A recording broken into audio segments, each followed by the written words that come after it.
How can you lead the effort in your company to develop a game changing strategy that would make all the difference? So you care about your organization's success.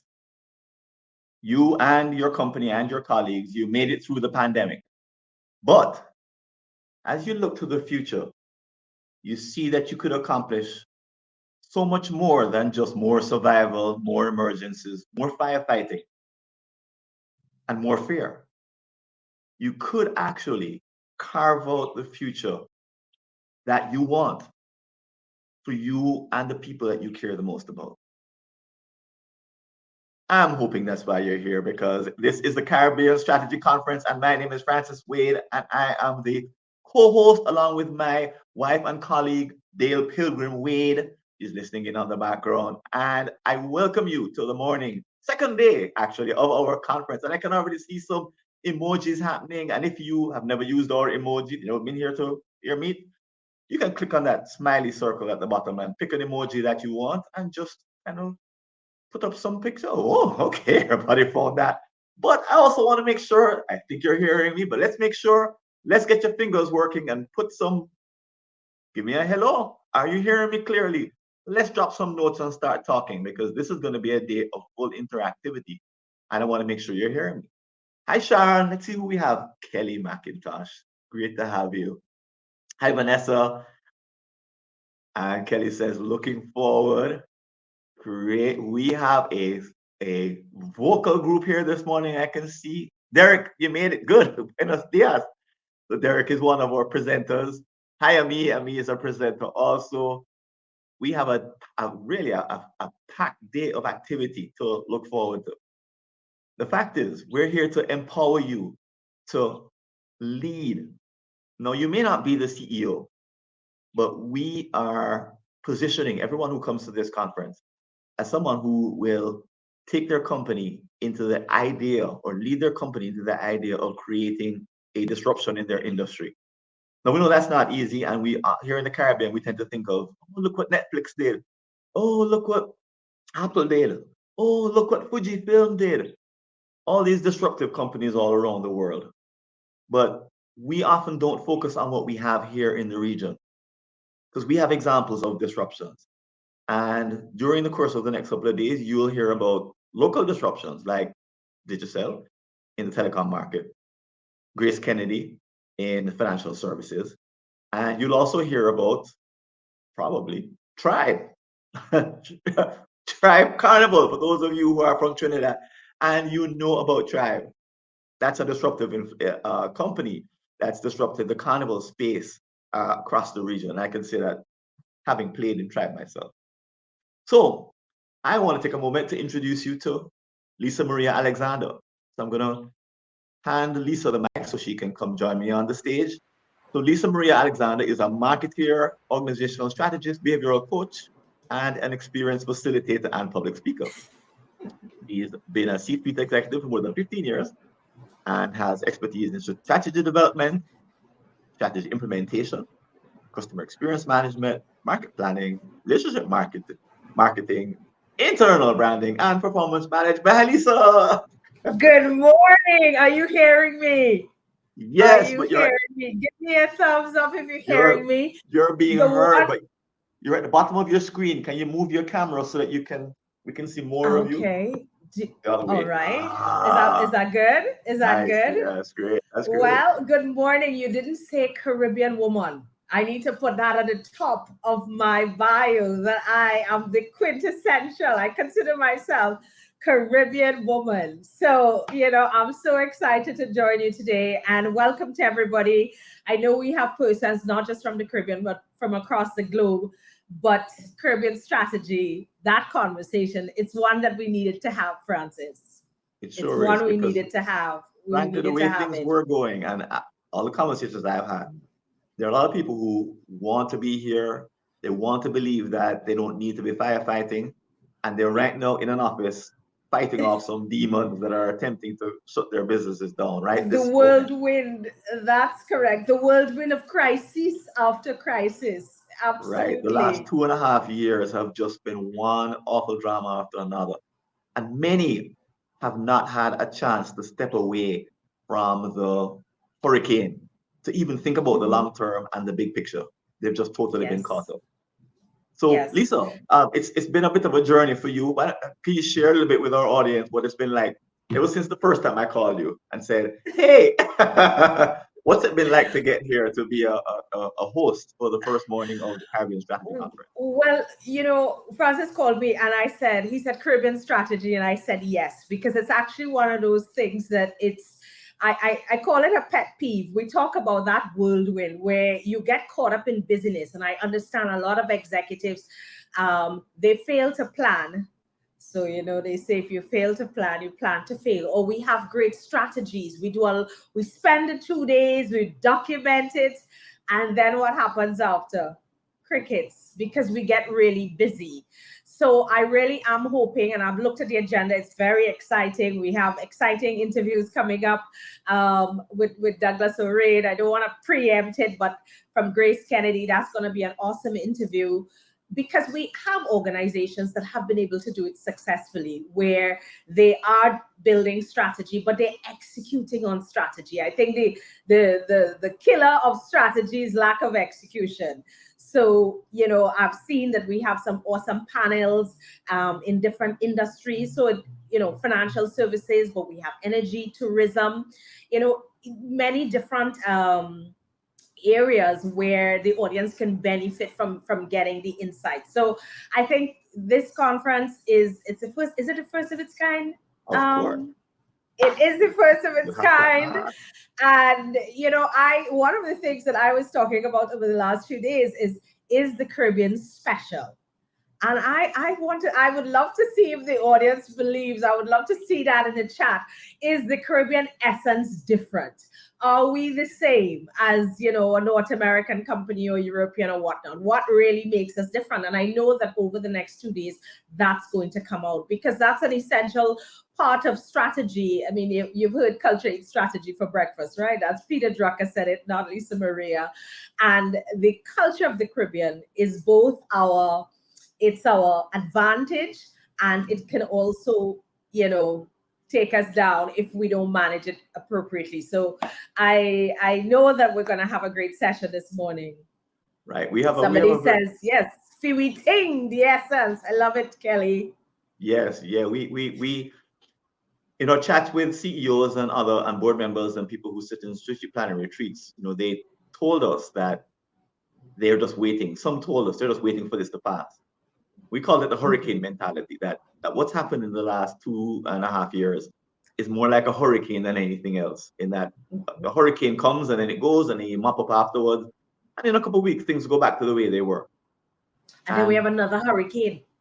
and then we have another hurricane, but we kind of okay, we'll last till the next one. But Yeah, this is a permanent shift, isn't it? This is yeah, not like I notice it myself, my own behaviors have changed during COVID. I am yeah. acting differently. I am using products differently, services differently. Some things I'm doing online and I may never go back to doing them in the real world ever again. And that's just the nature of the beast. And companies have to now adjust to this brand new world. Well, But it's more than just barely adjusting, isn't it? yes, and it's interesting that you say that, because a lot of organizations were waiting for things to go back to normal, right? And not understanding that normal has gone. There is a new normal, to use an overused cliche. But at the end of the day, I said to a manager recently, she said, when we had this crisis happening, this is a frontline, right? So in a frontline capacity, you feel like you can't do work from home, you have to be there. Da, da, da. And she says, oh my God, I don't know what I'm going to do. I say, well, pretend that there's another crisis coming and start, because we saw some very innovative thinking. And now that things are sort of stabilizing, we want to go back. And I said, no, literally, that thinking that you used in the crisis, approach every day with that same sort of thinking. And that's where innovation happens. When you think, you're thinking a crisis is happening. Right. And that's exactly the mindset we want to promote because our big mission for having this conference is to have every single Caribbean company start 2023 with a disruptive, game-changing strategy already written and having everyone committed to it. And let me tell Yeah. you something, that's a heck of a thing to bring That's a about. big, but I did hear you say you talked about a blueprint. So tell us about that. You have something that's gonna help. So tell us a little bit about the blueprint. Right. So those of you who have full tickets, and by the way, we're going to do a giveaway of a full ticket just now. Those of you who have full tickets already have access to the blueprint, but it's also on sale. But the blueprint is a step-by-step guide for the next 6 months. So it's what do you do from July to December? We have a timeline in there and details of what you do at each step of the way, and details of what you do in the all-important retreat. And it delivers a breakthrough strategy with everyone behind it in January. But it's not a static document. It's a document that you also can edit and change and customize, So and that's the Francis, whole idea. I have a thought for you. I feel like Yeah. you need to do a workshop just on the blueprint. I feel like that's coming. I feel I, like people will want don't we want that? I feel like we'll want the step by step, you see, look, somebody says yes. I think you're gonna have to start planning for your blueprint day where you take persons through how to complete. Just a start. I'm just saying, you did I like ask me that. here. I like that just saying. I'm just saying, right? Because But the it's truth is, available I in the think conference store, folks. I'm no, going to no, drop the link in and the chat. yes, and Blueprint I is think of available in the course conference store. yes, and I believe of course it's important to have the blueprint, and that's awesome. What I have found though that your interpretation and mine are going to be two different things, and I find it, and this is for strategy, an important level setting of it's common purpose. A strategy is formed and formulated on common purpose. And in order to get that common purpose, leaders have to come together. So whether it's in your company or whether it's, of course, in a forum like this, but that common purpose is critical so that we understand the same thing. Right. There's a bunch of CEOs who believe that they can write their strategy and just tell everybody what to do. That's the point. There you go. And that's a That may have no. worked in the past when everything was nice and stable and you didn't need all hands on deck, but today you do. So guys, let's do our first giveaway. So I mentioned before that the blueprint is part of the full ticket.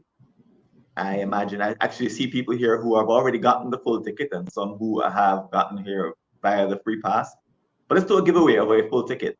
So the full ticket allows you to review all the conference videos, including the one that we're making at this moment, and all the downloads, and you get the blueprint, and you get the innovator interviews we'll talk about later today, and. Okay, so here's the question for the giveaway. The first person who names two of our non-Caribbean speakers from yesterday will receive a full ticket. The first person to drop that in the chat will receive a full ticket. I'm gonna go ahead and go on because just to make sure that we're moving ahead. But first person, somebody's looking something up. Somebody's trying to remember something. Because we're going to go into the schedule for today. I see fingers moving. I see heads moving. Okay, so we're going to Fox and Moira. Oh, Dale says Roxy, not you. Dale, you can explain your reasoning why not Roxy, but you just type it in the chat, Dale.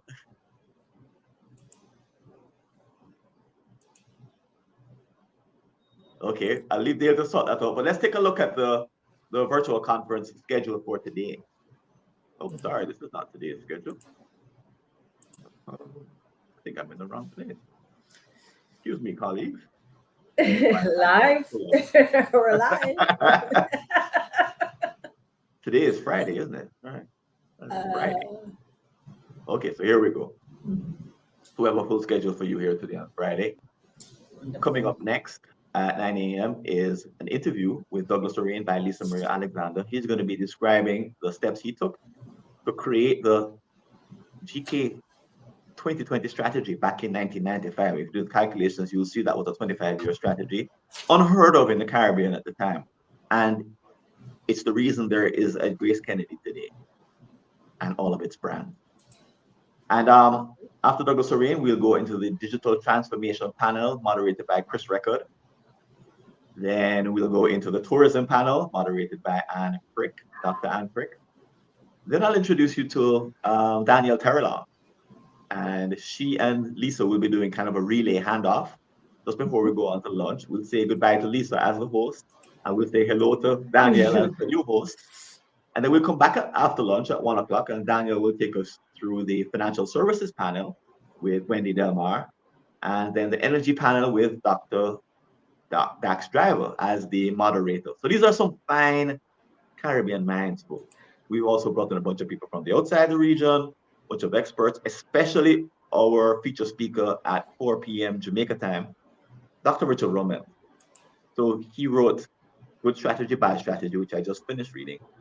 And he has a new book called The Crux, which is just coming out. He's calling all the way in from California. He's a former professor at UCLA and an expert, bona fide expert, coming to give us a perspective on that. Basically, the idea you'll be describing is there's this key part of every strategy, of every company's problems, and he calls it the crux. And if your strategy doesn't address the crux, you don't have a strategy. It's deep and it's extremely powerful. And it's the antidote to just kind of creating strategy as a high level something. So we'll close out the evening, Daniel and I. We'll have a couple of conversations, but we're going to have a very important networking session after we've closed out the evening. And that networking session is your opportunity to meet and talk with other folks here at the conference. You shouldn't leave each day of the conference without having met at least 2 people. At least 2 people who you don't know. That's the bare minimum, okay? So Lisa, what do you make of our whole day of activity? Well, I think it's quite an exciting one, and I particularly like the different industries, because sometimes we focus in one particular area, but as a Caribbean, tourism is very important to us, as financial sector, as energy.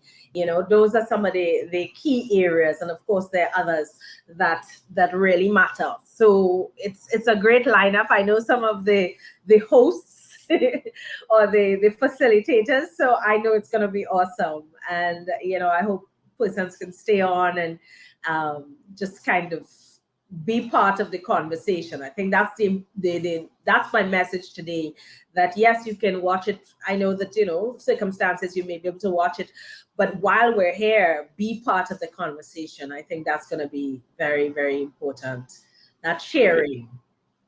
Great. Also to mention that we have sponsors who, they're the only reason that we can have a free pass. So Crestcom and Arbinger are 2 awesome training companies that offer training for, whoops, there's something happening on their own here. Yes. Offer training to executives, up and coming managers. You'll hear more about them tomorrow in their sponsored session. We also have Bahamas Financial Services Board, another sponsor, and you'll hear about CaribbeanJobs.com, another one, and Helmsley Fraser, which is our final sponsor. And again, this would not be free passes would not be available without them. And also those of you who bought full tickets, thank you for your support. And once again, your support is helping us to offer free passes to all of the, we have hundreds of people, 700 people registered, by the way. So we have a lot of people who are interested in the topic, and you'll see them in and out today. So thanks to our sponsor. But let me ask you guys, I'm going to show you the map that you've probably seen. So you know that we have downloads available today, and it's a shorter list than yesterday, but this is the list that's available 24 hours. But as you probably know, our conference is made up of 3 venues. Currently, you're in the bottom left-hand quadrant, which is we're in a live session on AirMeet.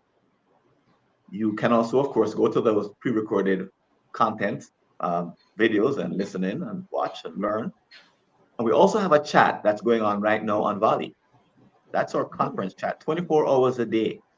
When the sessions aren't live, we're not either networking or listening to our presentation. We'll be contacting each other in Volley, and presenters have already started talking to participants, which is kind of what I really, really want to have happen in Volley. And finally, we have a conference store where I gave you the link a while ago, where we have items from our speakers, and that includes the blueprint, which is also available. But tell me in the chat, based on all that you've heard, what's one thing you want to get from, let's just say today? What's one thing you want to get from today?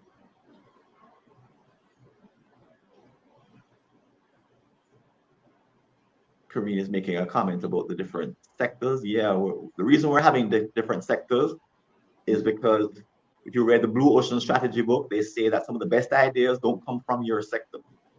Absolutely. They come from other sectors. And these other sectors are the ones where you have these ahas that change everything, that make a difference. And Francis, that's how creativity is actually defined. It's not necessarily a new thing. It's the repurposing of an existing thing. That's creativity. There's hardly anything that's brand new, but it's the ability to take it and repurpose it in a different way that makes it creative and innovative. And I definitely agree that there are things that you can exchange across industries that could be very useful. Right, absolutely, and that's we're banking on that serendipity happening. So Charmaine says that she's interested in hearing how to see ahead for 25 years. If it worked for Grace, yeah. then, oh wow, you're about to hear how well it worked for Grace from the man who led the charge. So thanks, Charmaine. Who else? What else are you hoping to accomplish or take away from today? And there we have Douglas already. He's dropping a comment right there in the chat. Looking forward to his session. He's so ready. Roxine says, one thing on my list of things that she said take away. Again, forecasting and how Douglas Orain did that. How did GK do that? Because there were many people who still say it can't be done. We have these conversations with prospective clients all the time who tell us they want to do 5-year strategies. And our word to them is a 5-year strategy is basically the same strategy you've always followed, just at a couple of percentage points different. That's not game changing, and it won't give you a breakthrough. Vanessa says how to become a strategist. Excellent. How to think strategically and how to bring that to a team, because every executive team that we work, some people are strategic thinkers and some people aren't.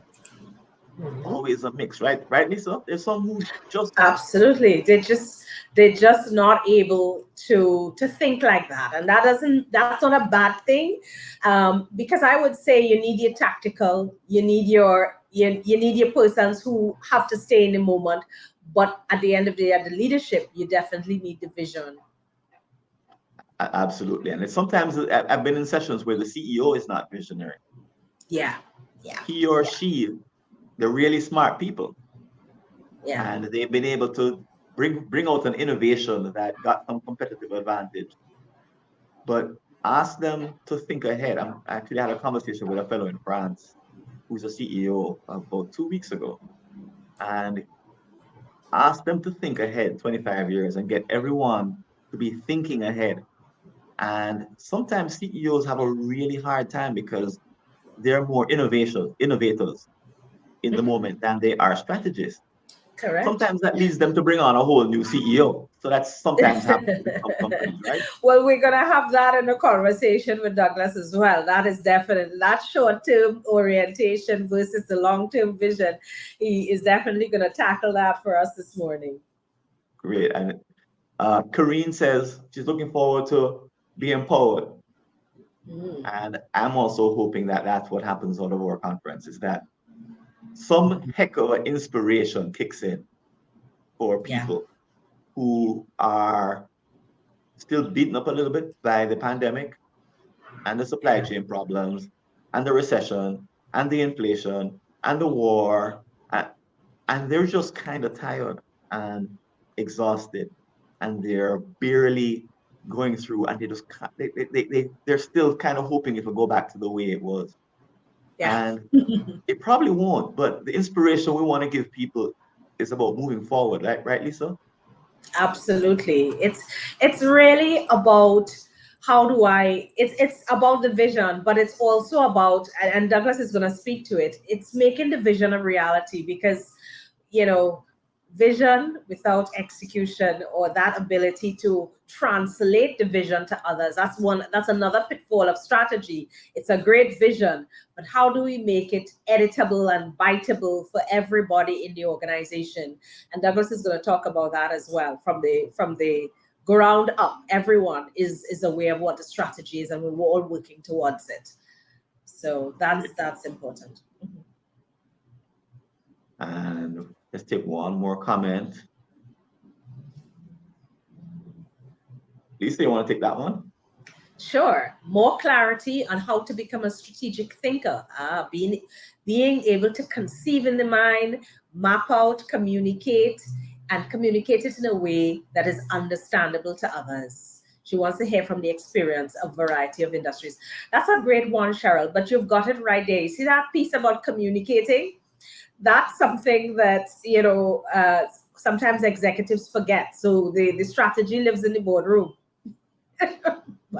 but it doesn't make it out to the persons who are executing it or who are responsible for doing it. So that ability to communicate is actually a very key success factor for any good strategy. So Sure. you're already there. You Yeah, said you sure. want Well, to become a strategic thinker. Well, you're on the right path, Cheryl. right. And part of that is also, Lisa said, it's the language. It's learning how to speak the language of strategy. And folks, when you land in your first strategic planning retreat, and the heat is on, so that everybody's watching, and they're interacting with you. And if you're not prepared to speak that language of strategy, you really could find yourself at odds, wondering what to say and hoping that you don't say the right thing. So it's something Dale and I see oftentimes in retreats, kind of the hoping that you don't say the wrong thing.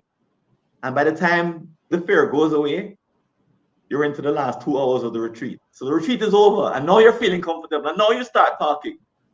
And it's too late, right, Lisa? Because all the decisions have been made already. I was actually going to add the behavior of strategy, because if your lips are saying it, but nothing that you are communicating is consistent with what you are saying with your mouth, like, I believe we can do this, but everything says that you do not believe, understand that you're nonverbals, which is why communication is such an important part, Cheryl. Understand that in the business of strategy, your nonverbals and the behavior of the leadership has to model the strategy as well, because that's another pitfall, that your behavior does not model what it is you say that you want. Right. Okay. Don't start me. Those are all my pet peeves. All the things that get me going. you could query them of Douglas. And Lisa, it's about that time to introduce Douglas. So why don't you? Yes, and I'm sure he's on and raring to go. And just introduce Douglas, and I'll bring him up. All in the same. So go ahead. Right. You're gonna introduce him? I was gonna say it's the Honorable Douglas O'Rain. Just to clarify. Hello. And he, of course, is the former CEO and the former executive chairman of Grace Kennedy. It's Grace Kennedy International Foods. I know he will clarify for me, but it is an awesome pleasure. And I've been just talking to Douglas over the last few days, and I know that he's going to give us 45 minutes, but believe me, he can give us days of wisdom. So good morning, Douglas. Good morning. Welcome. Okay, we're seeing is your fan at the moment. So okay, I'm waiting for my video camera to come up. Can you see me? Not yet. Okay. We're just seeing the fan in your room. So it's up. but you may need to pull it down. Yes. Okay. There you go. I know the reason why. Down. Okay, Yep. a little higher up now. Higher up now. No, now it's we're seeing it. Okay. Coming up with the right camera. It's okay. We definitely understand. Okay. So we're seeing the camera in your room. Yeah, I know. I have two cameras, so I need to change cameras. Okay. Let's see. Okay. My technology We're not seeing your face yet. Yeah, I know. That's because I have another camera using. Will you keep lift, just lower the raise the camera just a little, right? More, a little bit. Yes, we're almost there. Okay. Perfect. We've got you.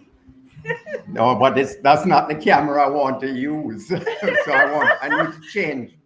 I need to change cameras. Okay. He wants us, the audience. Okay. The Honorable Douglas Orane wants us to get the best shot of him. I want to tell him that it almost doesn't matter what he looks like, because there's so many persons on here who are just excited to hear you speak that that you're in good order this morning. So, and of course, while we get him going,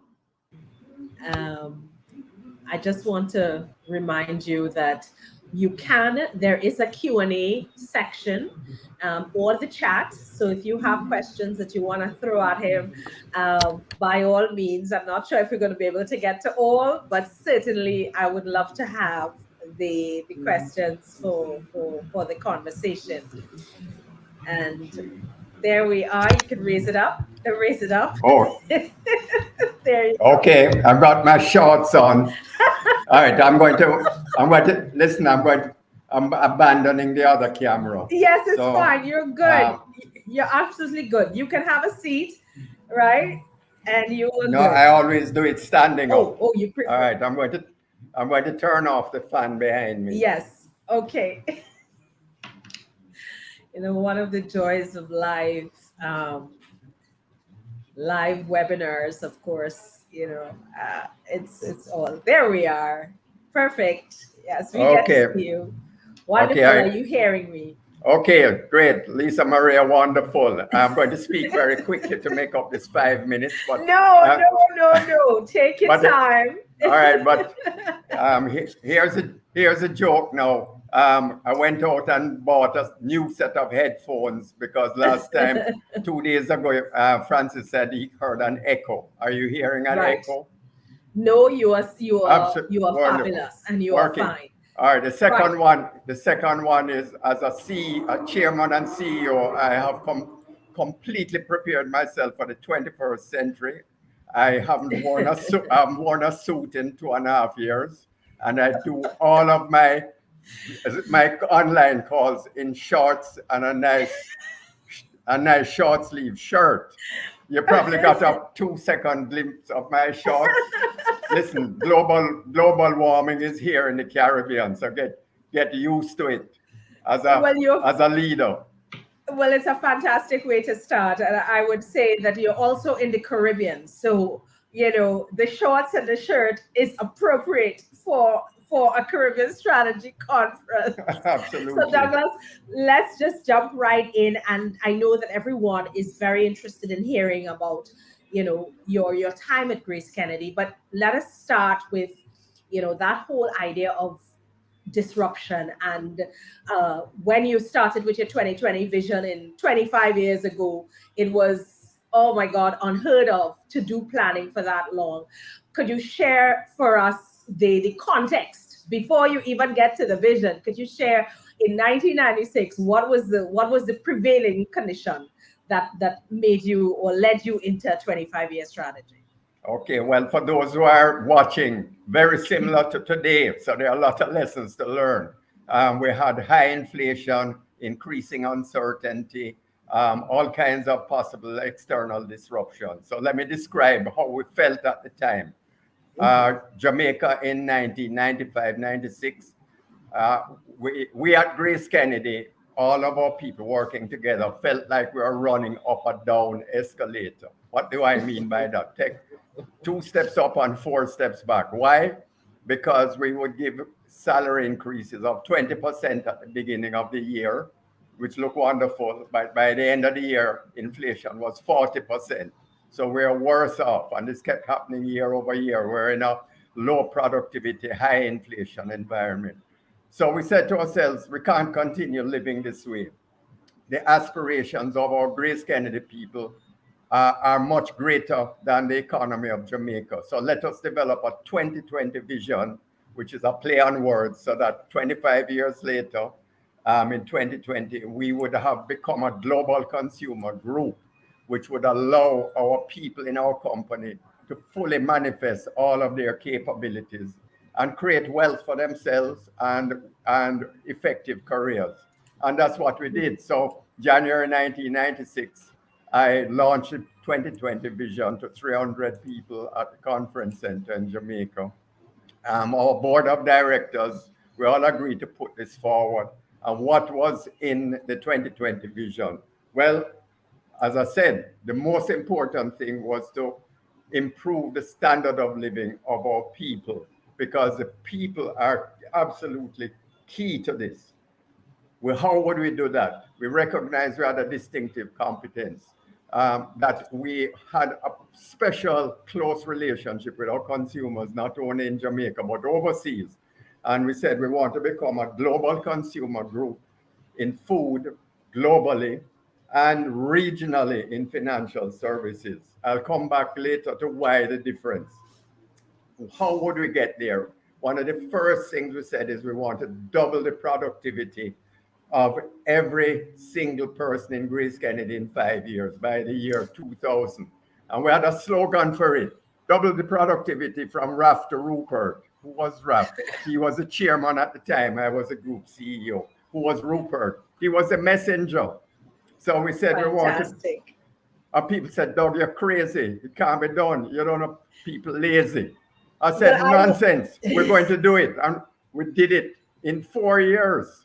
Well, I want to stick up in there because that's a fantastic, from Raf to Rupert. So that's another key segue in terms of, we were talking earlier about the importance of communicating the strategy and that, getting everybody involved. So tell us a little bit about that Raf to Rupert, and how were you able to engage all the team and really get everybody fired up about the strategy, and how did that impact the strategy? You answered it 15 minutes ago when somebody said they want to learn how to communicate. Here's the acid test for all of you who are watching. When you communicate a strategy successfully, anyone you ask in the company to say, what is the strategy? Whether it is a telephone receptionist, whether it is one of your managers, whether it's one of your salespeople, whether it is a janitor, they'll be able to tell you in 3 sentences what the company strategy is. So that's a test that I suggest all of you use. How did we do it? Communicate. I learned a painful lesson in the 1990s. I thought I was communicating because I was having these meetings with 200 people in different subsidiaries at a time. And a trade unionist came to me afterwards, who represented the workers, and said, Doug, you think you're communicating? I said, yes. Don't you see me doing that? He said, no, you're not. What you're doing is informing. It's a one-way conversation you're having. You're telling us what you're going to do, but you need to listen. So I said, okay. And I've never forgot the advice that he gave me. So that helped tremendously. And in fact, one of the things you had asked me about is listen to our most critical workers. Who are they? They're usually not at the top of the organization. They're the key people. If they don't do their work effectively, clogs up everything else. So in our company, it would be the salespeople out on the road. It would be the truck drivers. In the factories, it would be the batch mixers who mix the key ingredients for each batch, because if any one of them doesn't get it right, everything else stops, including the work of the chairman and CEO.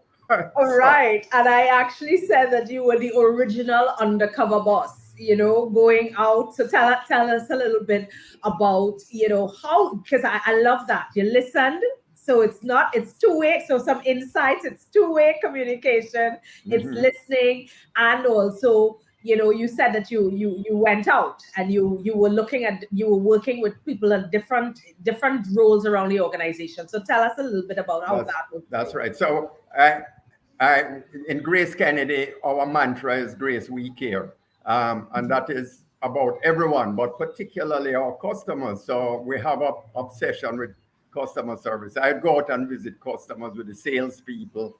I spend a whole day doing that. In addition to that, I would jump on a truck and drive around for the day with our delivery people, or I'd go into the factories and spend time with people on the shop floor to see how they're working. And that gave me a real sense of what their lives were like and helped me to be able to help them in order to manifest what their dreams are or were at the time. And so that's the other thing is in the Caribbean, we live in a low trust society. So people are Mhm. very wary and distrustful of people in senior positions or in positions of Mhm. authority. We need to find a way to overcome that. And we need to be genuine about it because I can tell you this people can smell sincerity, they can smell insincerity. So don't do it because I said so. Do it because in your heart you want to help the people, love your neighbor as you love yourself. But let's get back to strategy. But it's an important part. It's an important part. That trust. We did that trust building. Other than your communicating, you spoke to the union. You told me you did the drive about. Are there any other specific things you did to build trust in the team? Well, first of all, I always saw myself as what is now called a servant leader. At the time, that term had not been invented, but I Right. recognize now. So, in other words, I was there to serve everybody in the organization.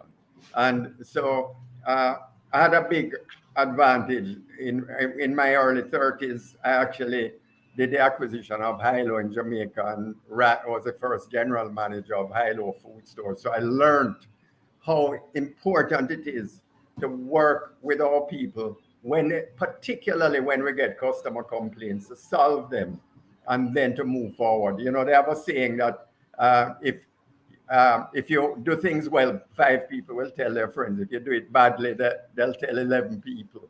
So make sure you.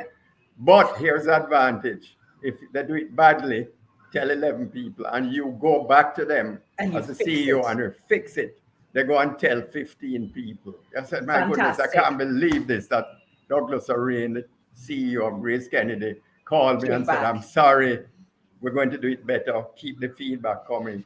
Uh, Here's one of the things for the people watching. You know, criticism is a disguised form of compliment because our customers have a choice. They could remain silent and you'd never know That's until, of course, correct. they're buying from the competition. That is correct. A And you complaint is a gift. A absolutely. complaint is a gift.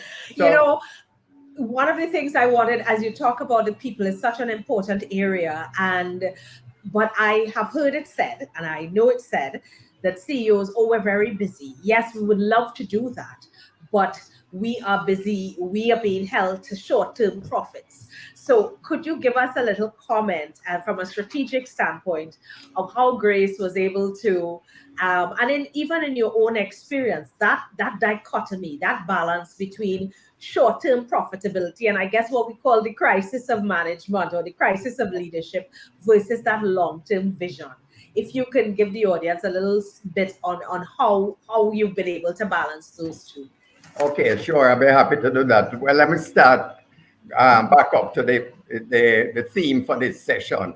Um, Right. I'm going to rephrase it. What we were doing was to disrupt, we were disrupting the status quo within Grace Kennedy and in the markets that we were participating in. And at the same time, preventing external misfortunes from disrupting us. And of course, one of the things that can distract you is if you're investing for the future and your quarterly profits are down and people say, well, what's wrong? You should cut back on that. And so we can say a bigger short term gain.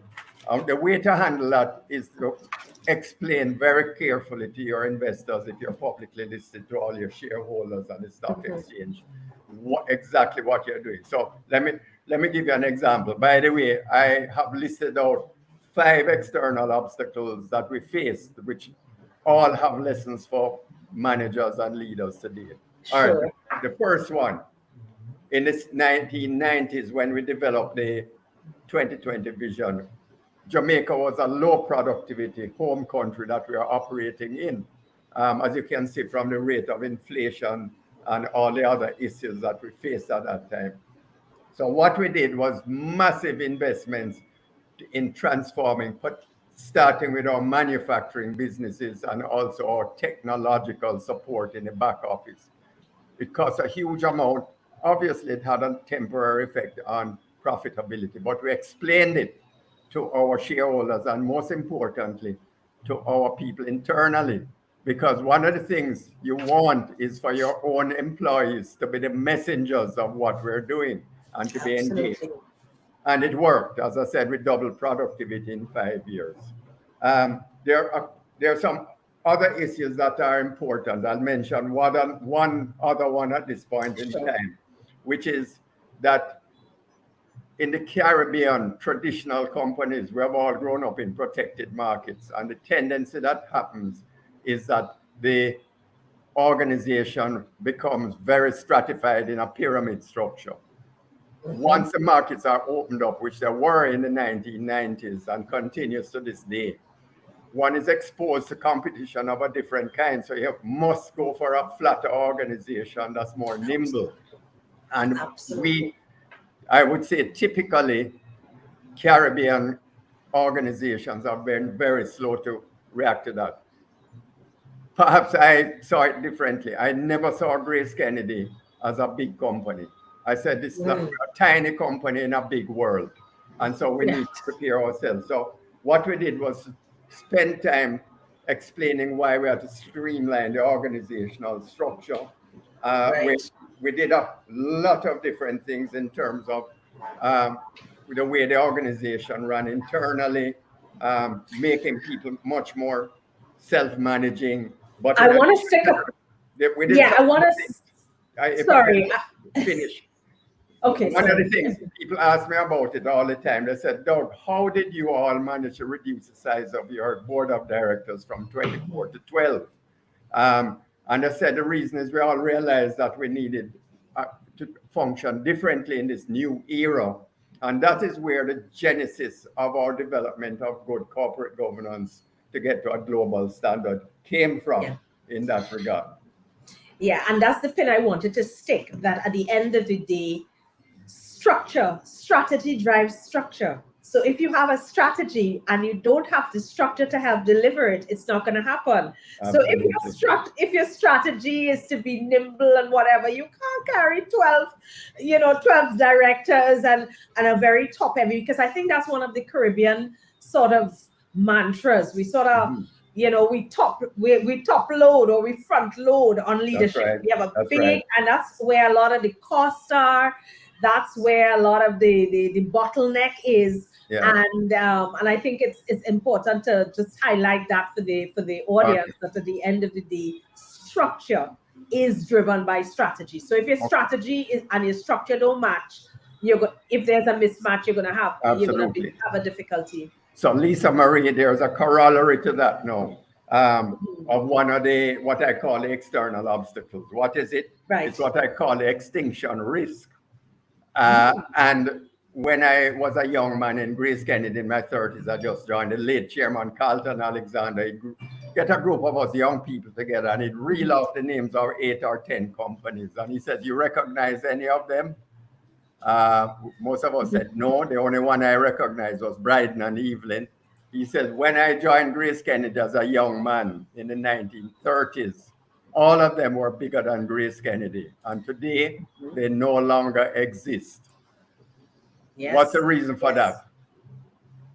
Because one has to adapt for the changing world around us. And that's one of the things that I believe we internalized in Grace Kennedy. Also, remember, we were very aware of this. we're not a monopoly in any market we function in. There are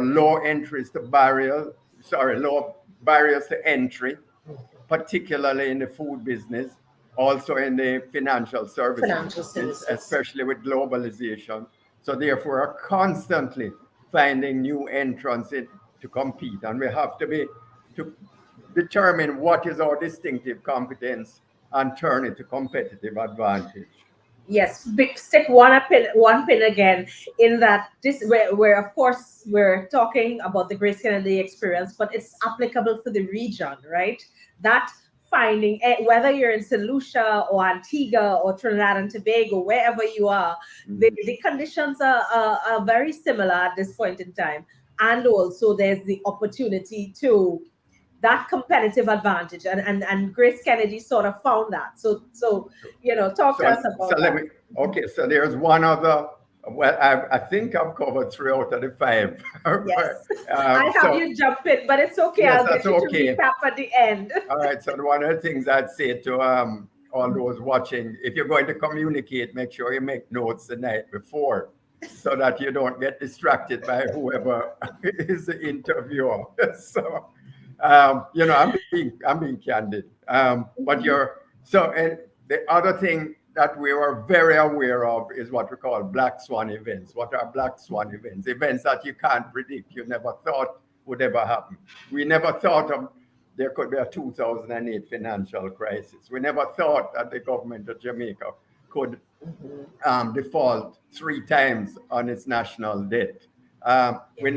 But today, look at where we are. We never thought we'd have COVID. We never thought we'd have supply chain disruption. We never thought that Russia would have invaded Ukraine. So these are, how do you prepare for it? What we did, we adopted scenario planning very early.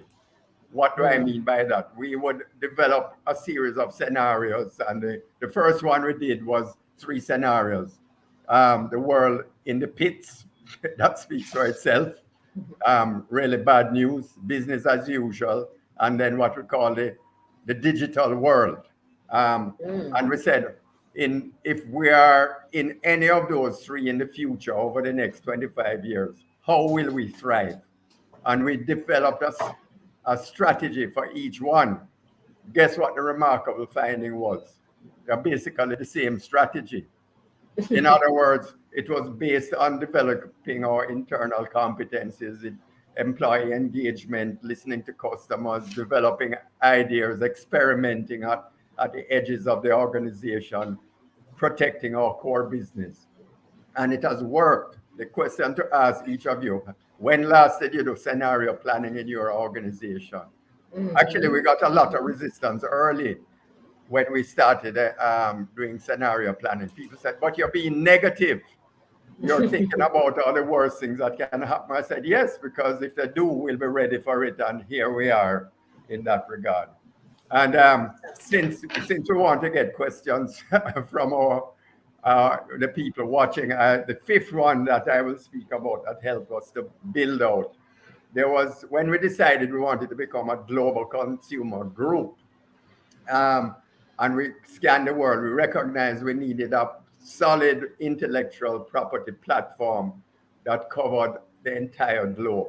What do I mean by that? We needed to make sure we had all intellectual property rights to all our brands, not only in Jamaica, but the entire world, all the countries that we operated in or were going to enter. And it's something that, to our participants, make sure you check out your intellectual property to make sure you have the appropriate ownership. You don't want to build something on something you thought you owned, only to find out that you really didn't own it. So that one really worked exceedingly well for us and provided the foundation for our globalization. Fantastic. So I've completed my 5 external events. So over to Lisa Maria again. No, I want you to recap them. They went pretty quickly. Give us just the top line of the 5. I won't interrupt. Just give us the 5 again. Okay. Well, the ones are I'll go through them. The first one was we were in a low productivity home Right. country. Okay. What did we do? We doubled productivity in 5 years for each and every employee. The second one is we had incomplete intellectual property in terms of globalization. We made sure that we acquired whatever brands we needed to around the world in order that we are building on intellectual property that we owned in terms of our trademarks, etc. The third one was that we flattened the organization because we recognized that we were competing not only in Jamaica or the Caribbean in protected markets, but in the entire world. I would give in the factories, for example, we had a meeting in the 90s with our factory that produced ketchup. And I said, how many competitors do you think we have in Jamaica? And they said, 6, 7, 8. I said, the answer is 15. I said, how many do you think now that the markets have opened up and the import barriers, trade licensing have come down? How many are there just in the Western Hemisphere alone that produce ketchup? And they said, maybe 20, 30, 40. The answer is 6,000. So therefore, it's a different world, and we need to recognize that early in order to prepare. Okay, the fourth one is preparing for Black Swan events, and what we did was to do scenario planning, so we are prepared for any unforeseen event as best as we could. And then the fifth one is what I call extinction risk, which is don't be complacent because you think you're a big company. Or that you have been around for a long time, because the world does not owe any of us a living. And so what do? You make sure that you continue to sustain your core business. You continue to experiment on the edges, so that if you experiment and fail, it doesn't bring down the whole organization, but you will have successes that will cause you to keep building. Have a set of values where people trust you. That's why in Grace Kennedy we repeat honesty, integrity, and trust are our values. And finally, make sure you have effective succession planning and implement it. The reason why, if you don't, then when you decide to make a change or you're forced to make a change, you won't be ready for it. And I think that's one of the things we internalize very early. And I'm thankful to those who went before, who grew me. And I'm now thankful to Don Webby, my successor, who is executing tremendously well.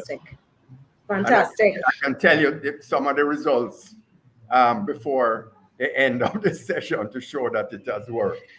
I'm so happy to hear that. There's a question I want to take from Cecile Watson. Just wondering who drove the heavy lifting for your strategy building? Was it the board? Was it management? Or was it the employee group? All of the above. But ultimately, I would say that it came from a very small group of us who said, look, we can't continue this way. And I believe that, let me put it this way, I believe the CEO has to lead it. There's no other way out of it. And so I recognize a lot of these trends. And so I said, if we didn't do it, Carlton Alexander's words would come true. He was a visionary in his own way to say, I recognize this, and kept on saying, we got to change, always saying that. And he was right. So it's something we continued and continue on a continuous basis today. One of the things I would say, though, is that whatever you come up with, you need to own it. You have to say, this is my strategy, this is my plan, and then implement accordingly. By the way, you had asked me a question yesterday, so I'll answer it in this regard, which is name 3 things that you would share with our viewers about what you have learned about executing on strategy. And I said it's simple. It's 3 words: listen, think, and act. Why do I say that? Why do I say it? In a Caribbean context? Well, first of all, I don't know about the listening part, but we're very good at thinking and talking about issues and problems and going around. I'll be candid with you in circles a lot of the time on that part of it, and then we don't act effectively. So we need to do each. And if there's one important issue, the first step, listen very carefully to our consumers, the complaints to our own employees. And Right. the third one, act. What gets measured gets done. And we're not good at that in the Caribbean. We're not good at holding people accountable. But here's the good news. You can do it in your own organization. You don't have to wait for other people and say, I'm surrounded by inefficient people. One of the things, or inefficient organizations, one of the things that I said to people when they said, yeah, but we're in a low productivity environment. I said, that's fine, but we will become a high productivity company, and we will make sure we're globally competitive in that regard with global standards in the products or services or corporate governance. But in addition to that, we will seek suppliers and providers of services who are themselves doing the same thing. So even if you're surrounded by mediocrity, that doesn't mean you have to be mediocre too. That's a very important point. Get on with it and measure. The reason why we doubled productivity in 5 years, we came up with a very simple measure, which is profit in US dollars per employee per year. And that's what we measured because it's so easy to understand. No, a lot of individuals say, yeah, but it's not a unique enough measure for every single person. I say, I know that, but you want something that's easily understandable by everyone from Ralph to Rupert. That's right. And everybody understood it, and you could measure it because we were a publicly traded company. Every quarter, you could see our results and measure it yourself. Yes. I want to just give you some comments from the chat because I'm not sure if you can see them, but there's somebody from Kelly McIntosh. She's actually validating. She said that as a former Grace team member, top leadership owned and communicated the strategies. So kudos there. It means that, she's validating what you've said. And she said it was always clear what the vision was. It was always clear what our role was. And this is a function of leadership, visible sponsorship from the very top. So, somebody's validating what you have said. And of course, thank you, Kelly. I love that though. Listen, think, act. We can call that, LAT. Listen, think, act. But that's also very, very important. You've preempted me on the questions, but there was one that I had one left. As we have other comments come in. Grace Kennedy is now a global brand serving the Caribbean diaspora. Talk to the Caribbean about what is the Caribbean essence that they should leverage. And you talked about how in one of the publications that you went to what you knew, which was the Caribbean diaspora, their taste, their interest, and you use that to the competitive advantage for Grace Kennedy. You and the team, of course. Talk to us a little bit about that. Okay, so I can only speak for ourselves. Every other company in the Caribbean, you need to determine what is your distinctive competence, which I don't know what it is, and turn it to your competitive advantage. But we knew what our distinctive competence was. We understood our customers and consumers in the food business, not only in Jamaica, but in the diaspora. I spent a lot of time walking around Brooklyn and in Brixton and in Birmingham just to get a sense for what was happening. So we knew there was a huge unmet need for Jamaican and Caribbean food that was not being met. And we knew that from in the 1980s, in fact, long before we developed the 2020 vision. But in addition to that, we knew there was an unmet demand for people who said, we want to bring or send our money back home.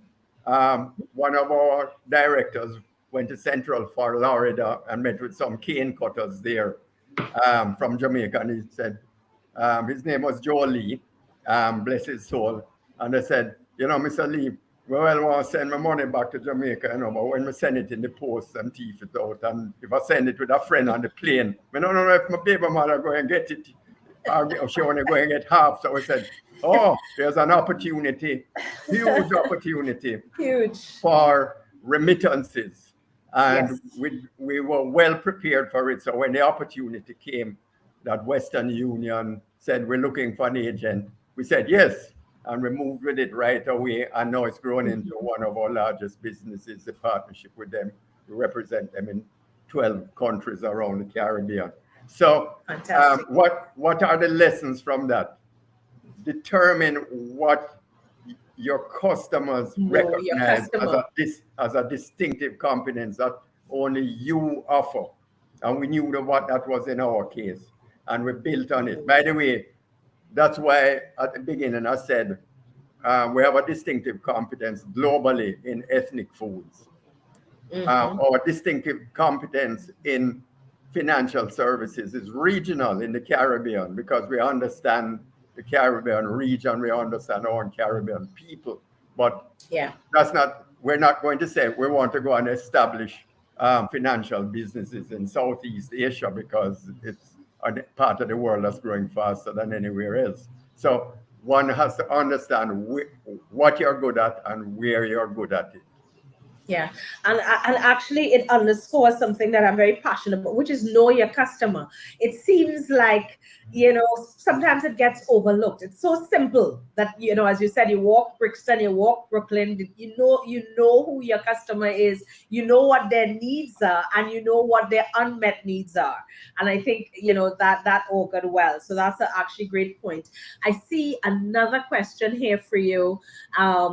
What do you think are the top 3 challenges facing Jamaica and the private sector performance over the next 5 to 10? So because this is a Caribbean strategy conference, I know you can speak about Jamaica, but make it as broad as possible for those, in terms of just how the challenges you see facing Jamaica and perhaps the Caribbean, if you can. Okay, well, that one is coming out of left field. But there's one that is, I think, top of mind for everyone, and we don't speak about it. Corruption. Corruption is number 1. I would say it's number 1, 2, and 3. So why do I say that? Because it's so corrosive to whatever is happening in our society and our economy, and it affects every individual. And one of the things that people don't realize, it affects the poorest more than anyone else. And if we want a society which is creates equality, then we need to get rid of corruption. Here is something very practical that we did. McKinsey did a study in the early 2000s where they surveyed investors both on stock exchanges and privately, and said, what's the relationship between good governance, good corporate governance, and what you would pay for shares in a company? What the survey showed is that companies that had really good corporate governance traded at a premium of 20% and up, compared with those that didn't. But here's the other finding. The more corrupt the country that the company operated in that had excellent corporate governance, the bigger the premium investors were willing to pay to invest in that company or with that company. So there's a practical advantage to good corporate governance. It's not, it's a great philosophical route to go, but there's a practical business reason for doing it. As I tell people, just think of it this way. If you have really great corporate governance and you're in a corrupt society, if a foreign investor is coming from overseas, who do you think he wants to do business with? He'll ask around and say, who can I trust? He'll go online, check out your website, check out your news releases, check out your succession planning and say, here's a company I can trust. I want to do Trust. business with them. So I don't get caught up with problems. so okay, so we have a corrupt society. There are lots of other things that we need to do as citizens in our own right in order to reduce that and remove it. But businesses, there's something we can do immediately about it in terms of governance. And that's an excellent point in terms of you spoke earlier about trust, but it's not just trust internally, but also trust externally that benefits the organization. So I think, Lennox asked that question, and I think there's a lot of feedback about talk the thing, Douglas. So it wasn't so far out of left field, right? Okay, but Because anyway, as if Francis saying we have 2.5 minutes left, and there's a question that I know you want to ask me, Lisa Maria. Go ahead. Has the 2020 vision worked? In other Talk words, to us. 1996, 2020, what's the result? Yes. Okay, here are the results, folks. If you have a pen and paper. Drum roll. Okay. All right. In 1995, Grace Kennedy's revenues were 303 million US. 2021, 862 million US dollars. Triple digits. 1996, profit 10.5 million US. 2021, 55 million US profits. PE ratio, price earnings ratio, 1995, 3.4, 2021, 12. We had set a goal to earn half of our profits from outside of Jamaica by the year 2020.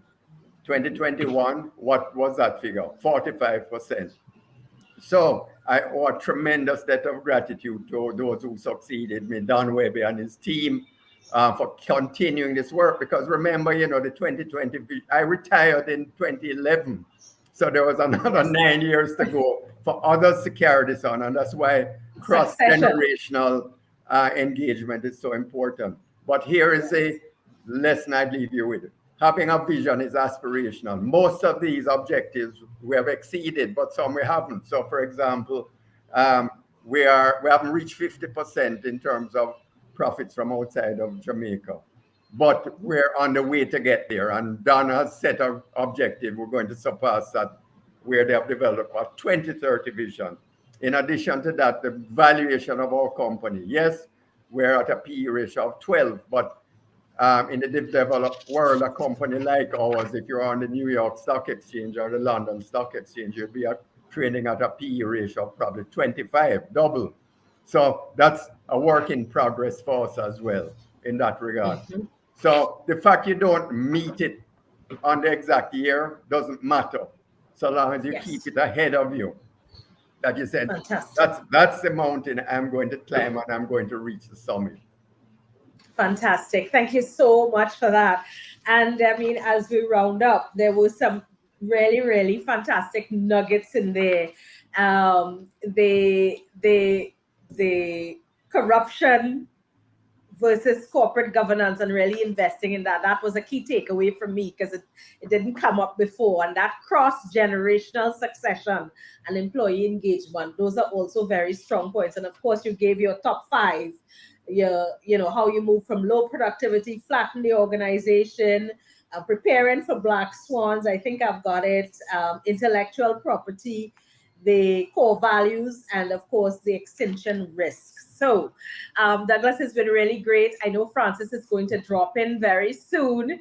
Do you want to, and you've just given us an awesome what we call fiscal report. So it's all under the backdrop.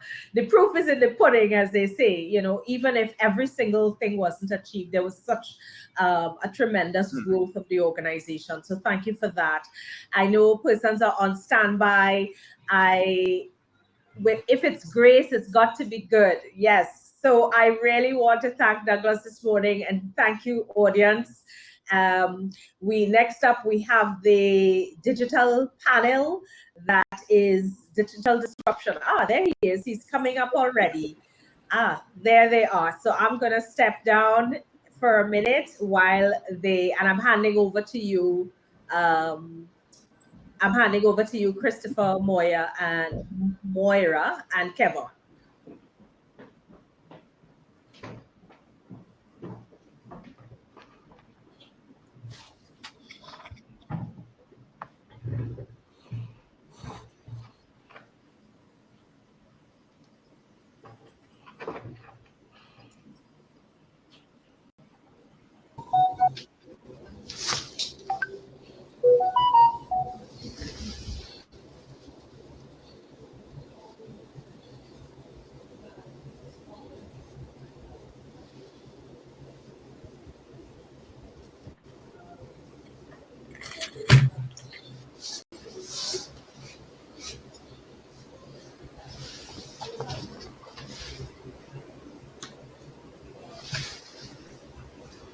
Good morning, ladies and gentlemen. Is everybody hearing me? I can hear you, Chris. Morning Yes. to you. Fantastic. Morning, Yes. Kevin. Morning, Maura. Good morning, everyone. Hearing you loud and clear. Right, Dale, Francis, do we just jump in and get started? Or do we wait a few minutes or anything like that? Because we're ready to go.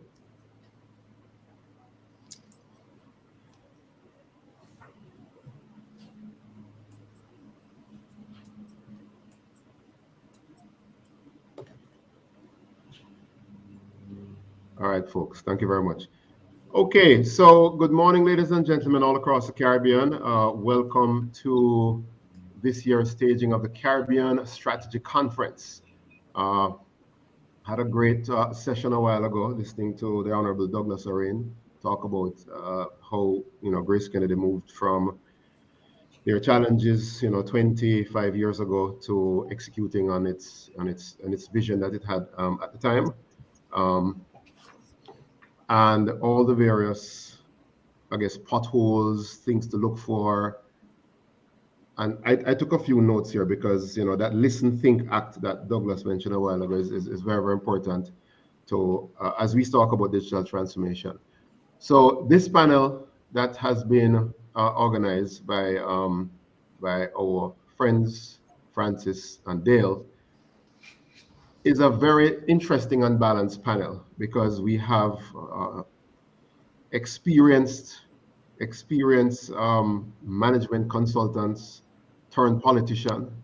We have we have still practicing management consultants advising small, medium-sized businesses of across the Americas, and of course we also have persons supporting I guess I'll call it public sector.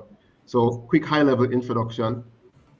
Well, I'll ask each person just to kind of give their own introduction. There's a one-line introduction, not too long introduction now. For all the folks online, and I see about 50 people online, please ensure that just go to the webpage and everyone's detailed bio will be there.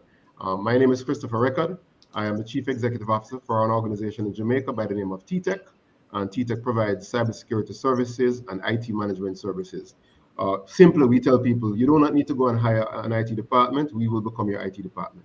If we already have an IT department, we'll help that IT department deliver higher and better value for the organization. That's simply what we do, an IT outsourcing. So that's what my organization does. So hand it over, Moira. Go ahead, intro. Sure. Good morning. Hello, everyone. I'm Moira Edwards. I've been collecting technology insights for about 30 years from consulting, from aviation, and from the nonprofit sectors, and in places as diverse as Ireland and America. And I'm thrilled to be here. Fantastic. Kevin? Hi, good morning, everyone. My name is Kevin Swift. I've been working on digital public policy and global digital issues for about roughly 14 years. Firstly, from the perspective of the government of Trinidad and Tobago, and now with LACNIC. I'm the head of public safety affairs at LACNIC. LACNIC is the Latin American and Caribbean Internet Addresses Registry System. We are the guys that distribute IP numbers and ASN numbers. We provide training for the technicians at your ISPs to do proper networking. But in addition to which, we find ourselves in the heart of a lot of internet governance and digital policy debates. Okay, thank you. I'm Julian Robinson. I've been a member of parliament in Jamaica from 2011. I'm currently the opposition spokesman on finance. I served as a Minister of State in the Ministry of Technology from 2012 to 2016. And prior to politics, I had a career in management consulting and investment promotion. Thank you very, very much. So, ladies and gentlemen, what we're going to do here today is speak at a very high level, and maybe we'll drive down into a little bit of detail around digital transformation. But because we are at a Caribbean strategy conference, it has to be tied to strategy. What has changed in strategy? What are we doing differently in strategic planning? What are some of the things that we need to throw out? What are the things that we need to introduce around this whole digital transformation? Question that I asked, our panelists when we had our pre-meeting is is there a difference between this whole digitization, digitalization, digital transformation? Is digital transformation a meaningless marketing word that's just bantered around, or is it really and truly something meaningful and a strategy that an organization must consider in these times? The whole pandemic for a lot of us has changed a lot of things around digital. One of the things in my world that I found, we got a lot of calls in March, April, May of 2020 when people actually realized that this thing was real, was helping people go remote. The organization had no laptops. They needed laptops. I don't sell equipment. I made references to lots of people, for them to go equipment. We had to come in and help a lot of people secure their environment, because cybersecurity is a massively important thing going into any sort of digital transformation. The other thing that happened with a lot of folks is that they looked around at some of their competitors, and the competitors who took digital seriously earlier was way ahead than them. And so some organizations were able to sell their products and services online, and others weren't. And the ones that weren't able to sell online, that was a problem. So what we want to explore here this morning is just around, okay, we are here right now, 2 years later, and believe it or not, we have thousands of organizations across the Caribbean that have not started a digital transformation journey yet. They have not put up a word to it, and not just companies, but even governments and government agencies. So I'm very, very happy that Julian is here with us as a former technology minister. We had worked together with some sort of digital transformation around education, and I'm sure he will, perhaps share some of those observations. But the fact of the matter is that, ladies and gentlemen, there's a lot to happen in the Caribbean, public sector, private sector on digital transformation. So to kick things off, I am just going to invite each of our team members to give an opening, set of thoughts around some of the things that we talk about, so that we can tee up around, the questions. Because we want this to be engaging, ladies and gentlemen. Any questions you guys have out there around digital strategy, what needs to be changed, in the thinking in the organization, what makes a digital transformation project successful, why some fail and all of that. So those are some of the things that each of our speakers will share some of their experiences on. So I'm going to kick things off by asking Kevin to go first and kind of give us his overview. Now, he may have some slides. So Kevin, I hope you see right below that little up arrow button to share your slides. And I know we haven't practiced some of these things, but guess what? It's technology, guys. It may work, it may not work. Let's keep our hands on it. Kevin, go ahead. Okay, I hope it does work. If not, absolutely no problem. JLR Francis will help us and jump in. And right, good. Figuring out the technology. Oh, the technology says there seems to be an issue with permissions, and that may hold us up a bit. So I'm just going to. So Gail or Francis, if you could just give all our team members permission to share anything, just in case that they have a great idea that they want to share. Right. It's okay. I would have liked the visual to accompany what I'm saying, but I'm just going to speak about this. And I want to go back to that very point you have made. What exactly is digitization, digitalization, digital transformation? Are these things synonyms? Are they marketing buzzwords that you had referred to earlier? They are not that at all. So in the first instance, when we talk about digitization, we're really talking about converting something into a digital format, and that refers to encoding data and documents. So that really focuses on information. It may be as simple as scanning a document and keeping an electronic version of that document stored in some computer system or on a cloud-based solution. We have digitalization, which means to convert business processes over to use digital technologies instead of analog and offline systems. So digitization focuses on information. Digitalization focuses on processes. And it's really that conversion of a process to not have it offline or analog. And then we come to digital transformation. And here's the kicker. A lot of times when we say digital transformation, we think that, oh, this is only about technology. The fact of the matter is that digital transformation doesn't really deal with technology. Yes, it includes technology, obviously, But digital transformation is typically an integration of digital technology in all areas of a business, or an institution, or territory, or government for a purpose. So it's not just a willy-nilly decision. Digital transformation seeks to fundamentally and radically change how we operate and deliver value. And this is the key message I want to say here for everyone to take on board. Digital transformation involves a cultural change, a paradigm shift that is focused on people.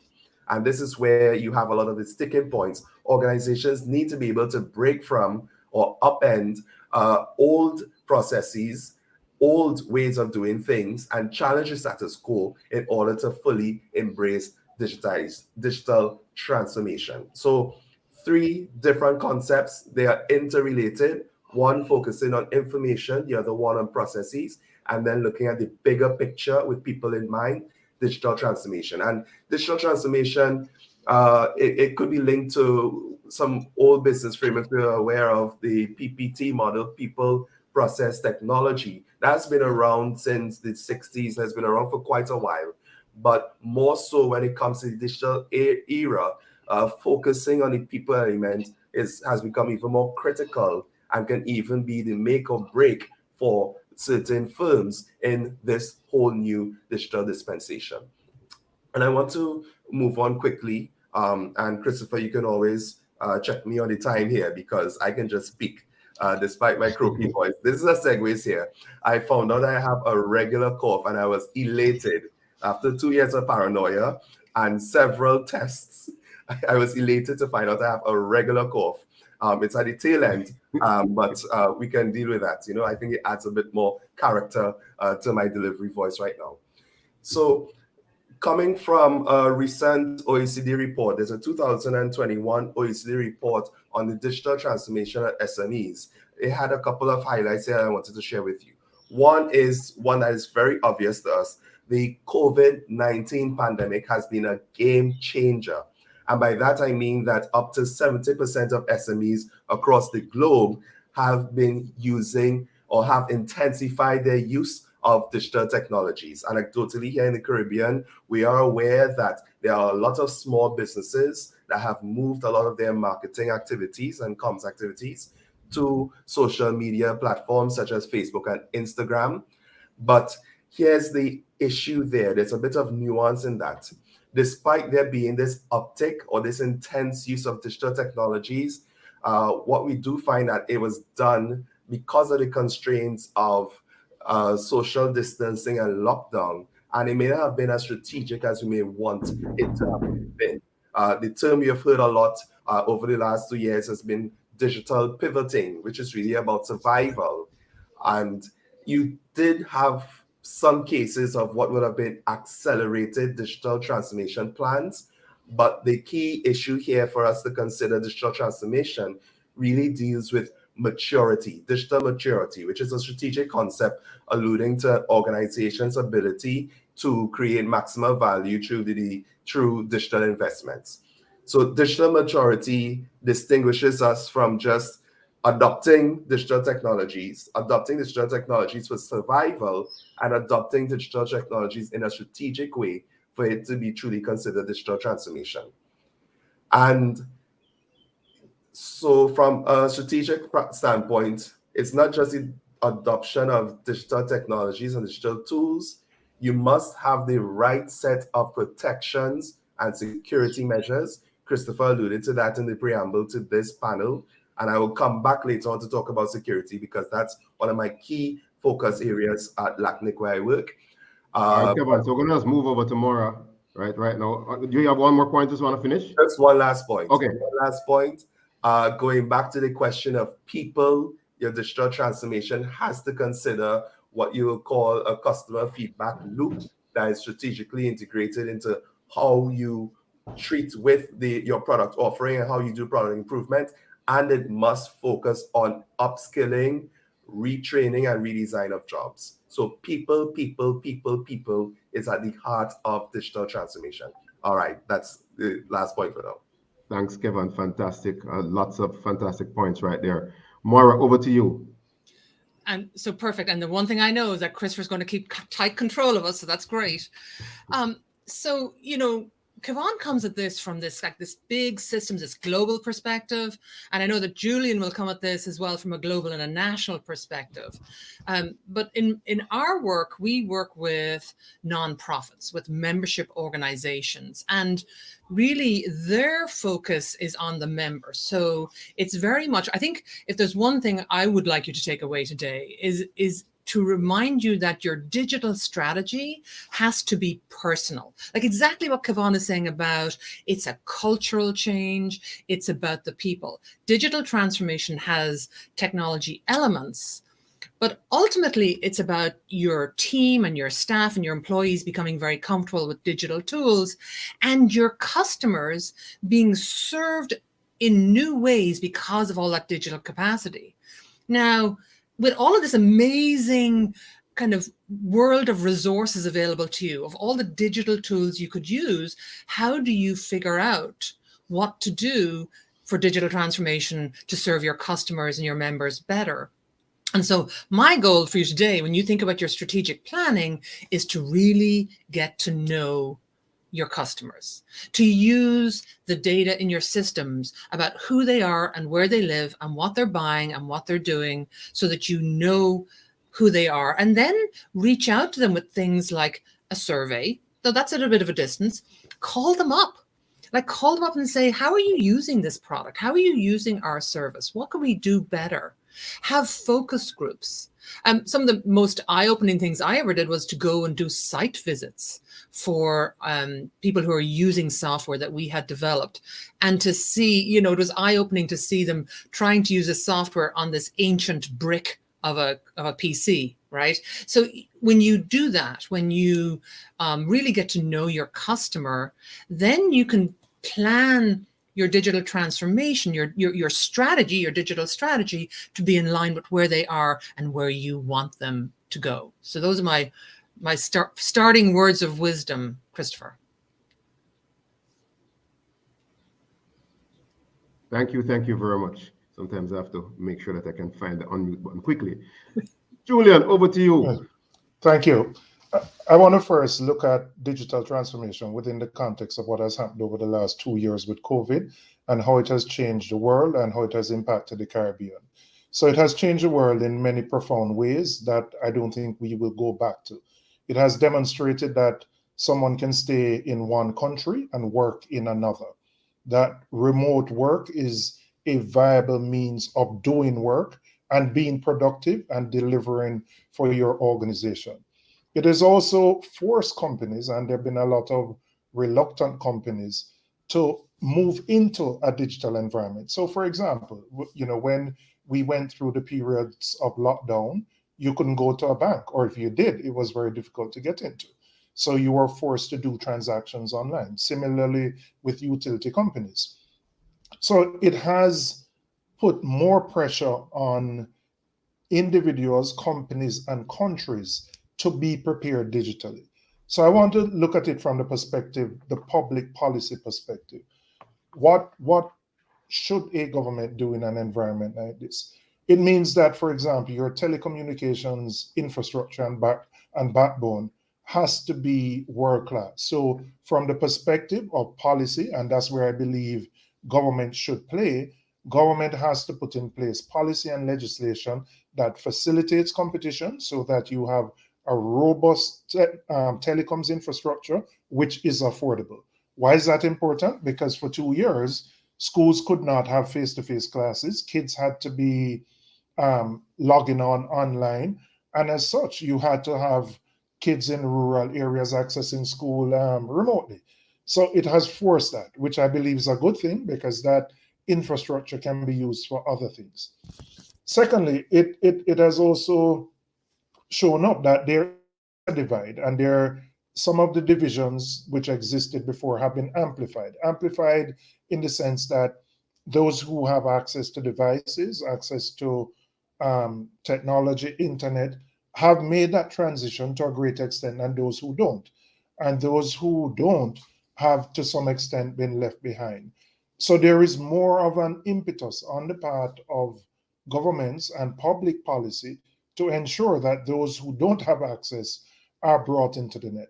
And there are specific things that government can do, and the Jamaican government has embarked on some of those things in terms of providing equipment, etc., to students, but also the rollout of our NIDS, our National Identification Card. Now, why is that important? During COVID, we had to deliver welfare to hundreds and thousands of citizens. Many of them had no formal identification. It made it difficult. It had to be done physically. Now, moving forward, you want to be able to deliver goods and services in a way that is seamless and that is remote. So again, governments have to put in place what I would call the enabling infrastructure. And by doing so, I believe it brings more citizens online, and it will force companies, even those who are reluctant adopters, to get on board this process of digital transformation. I don't think we're going to go back to banks having large physical branch networks, utility companies doing that. No. But within that, because we're doing so many things online, we have to ensure that our cybersecurity and all those other considerations are paramount, and that we have the skills necessary to take good care of the infrastructure. So, Chris, I'd leave it there for my opening remarks. Fantastic. Thank you very, very, very much, folks. So with all of this, again, just a reminder, we're in fact here at a strategy conference, and we have heard a lot of great points around, digitization, digital transformation, the differences, how it benefits the public overall, and also small, medium companies, nonprofits. Folks, I'm going to ask if there's any experience that you could share over the last 2.5 years around, let's call it a winning strategy for implementing any sort of digital change. Do you have a sort of recommendation for a roadmap? Mara, I'm going to put you up first, simply because you've had, I think based upon our previous discussions, you've been on the ground helping a lot of people doing stuff. So is there any sort of a roadmap, high-level recommendation you'll give to the Caribbean, businesses here as to how to get started and how to make it successful? Because the next question I'm going to tee up after this, after everyone gives their thoughts on changing for strategy, is why have so many of these projects failed? So that's the next thing that we're going to talk about afterwards. Mara, you're up. So, a good crisis should never go to waste. And in many ways, the pandemic helped an awful lot of organizations move to having laptops and having the infrastructure in place to do remote work. And I think when it came then to improving their digital offerings and to offering, moving all of their conferences online, those that were willing to experiment made the greatest leaps ahead. So I think that was probably some of the biggest kind of roadmap. Suddenly their customers, their members were willing to try digital experiences that they would never have done before. They would never have done an online conference. They would always have gone in person. So now these organizations that were willing within 3 weeks to turn it around and try and offer it virtually, those experimenters sometimes had difficulty, but most of the time they learned what worked, and they got this huge response from their customers and their members. So, when we think about something like design thinking, which is about designing things for your customers, that starts with empathy, but then it goes into experimentation. Just, try it, put something up, fail fast, do the next thing. And I think that was a really good learning lesson for many organizations in the last 2.5 years. Kevin, you have any thoughts around some sort of a high-level roadmap based upon what you've seen from your end? Yes. Hi, Christopher. Yes, I totally agree with what Moria said. It's really about experimenting and understanding the new parameters in which you operate. So one of the things that we have learned at LACNIC, we are responsible for convening 2 times a year these large conferences for all ISPs, internet exchange providers, universities, and banks to attend to advise us on how they would like to see IP numbers administered. But we had to shift all of that to an online disposition, and we had to have a couple of just basic learnings with moving to the online environment. One is the security authentication factor, being able to have people register, move into a space and say who they are, and being able to track their participation in that space. That is something that's very, very important, because one of the things that we hadn't seen, or we hadn't, not that we hadn't seen, but one of the things we probably hadn't acknowledged as much in the first couple of years of online conferences is that you had an increasing amount of attacks to the conferences, of invasions happening at those conferences. So your authentication is something that's critical. The second bit is that because of this increased access to information and this online life, we had to restructure how we did things, meaning that we couldn't have gone along with a 5-day, 8-hour-a-day format for what would have been a digital experience. You had to look at how you can truncate the different elements of the actual events you're doing, and be able to continue to deliver value, but in a system that's a lot more digestible and a lot more, will be a bit more receptive for who our core stakeholders are. And then finally, I want to switch a bit from just what LACNIC had done as an institution to something that we have been doing across Latin America and the Caribbean. We have a program called Lideris, which is intended to capture digital policy, digital transformation experiences across Latin America and the Caribbean. Lideris is a grants and mentorship program for internet governance issues, but within that, we had a thrust called Internet and Productivity, whereby folks from across the region applied for this grant, and they had to develop this short study in 3 months. One of the most salient reports I want to guide you to is it's one that was done on the judiciary in Trinidad and Tobago and how they developed e-justice during the pandemic. So e-justice had been a project that was on the burner for quite a while. The pandemic actually brought a benefit or an advantage to conducting this e-justice project. The project was expected to take up until 2027.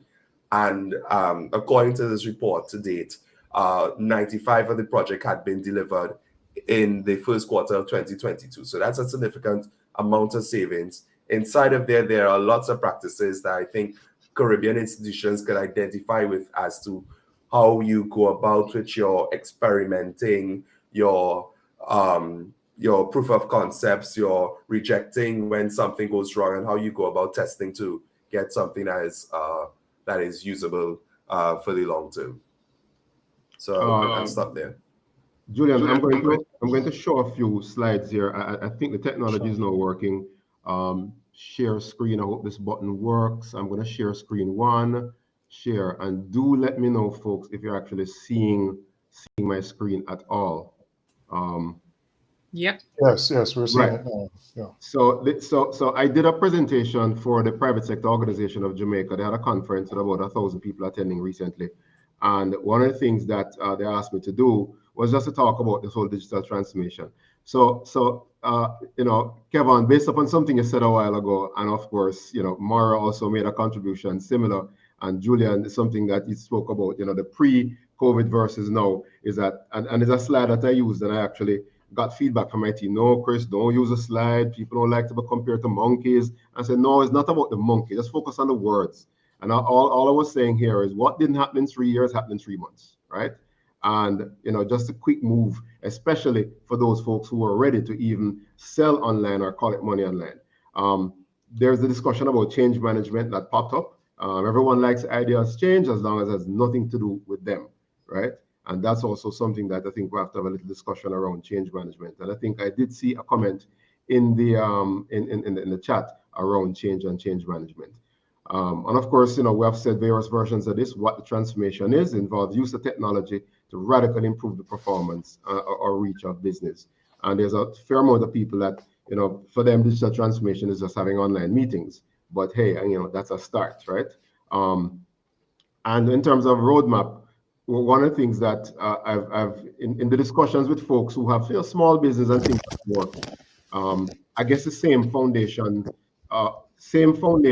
components required for good solid strategy is the same for in the digital transformation framework. Crystal clear objectives, integrated approach, buy-in from leaders, adaptability, skills focus. And the skills focus part, I know it's, and Kevin repeated over and over, again, the people. For those who were on earlier with Douglas Orange discussion, buy-in from leaders, integrated approach, and crystal clear objectives. He spoke, the whole concept of from Ralph to Rupert. I mean, as someone who sits down in one of the Grace Kennedy buildings, Grace is one of my bigger customers. I've heard the story repeated over and over, and even when I ask advice from Doug, it's one of the things he reminds me of. Chris, make sure that everyone understands the objectives crystal clear. So one of the things that we help people with, we come in and we do some sort of an assessment as to where their maturity. So there's a maturity model, high level. There are some folks struggle to support their IT. The IT organization can support the business, moves all the way up to the IT organization, helps to optimize the business. The IT organization expands the business, and then of course there's the transformation is at the top level. And so there's a whole process that we can go through and help people understand where on this platform there. By the way, the last survey we did, majority of the organizations in Jamaica, medium, large, and small, are all between the trusted operator and firefighter. That's where most people are. Very, very few are in the top two sections at all, right? So where I was getting to was this specific situation where I just sat down, scratching my head, spoke to a few people, and just came up with this very high-level digital transformation roadmap. Realization, digitization, transformation.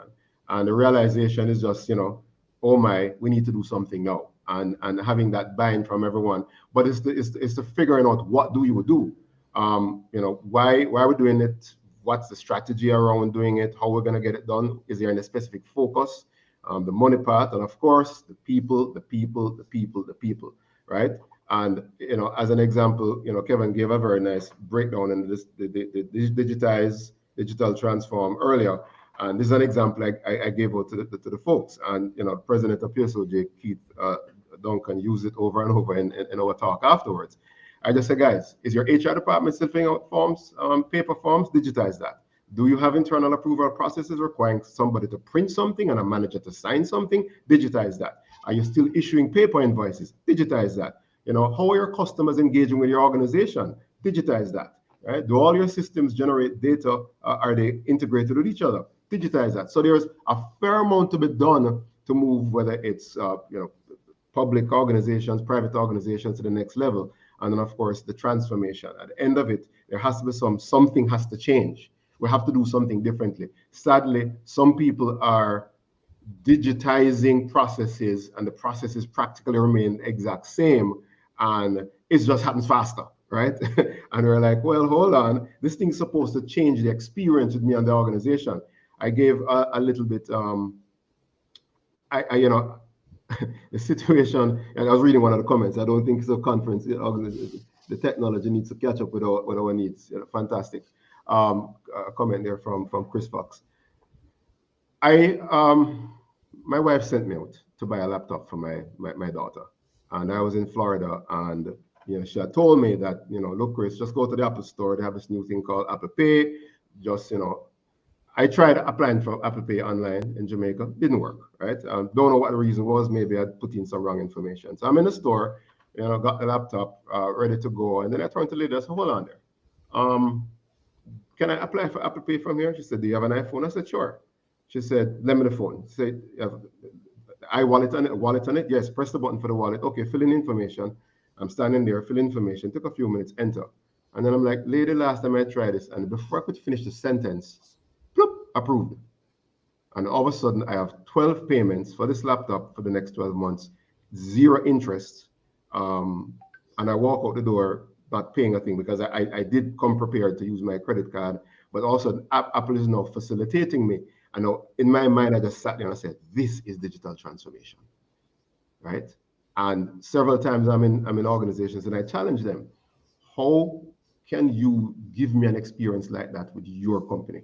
So I will stop my sharing right there, and I will now just ask our team, based upon what you understand and learn from just, our experiences around the Caribbean, why has many not worked? Why have many of these projects not worked? We've heard about this over and over again. These guys are working on something. I mean, one organization came to me and he said to me, Chris, 3 years I'm into this digital transformation thing. No, it's not happening.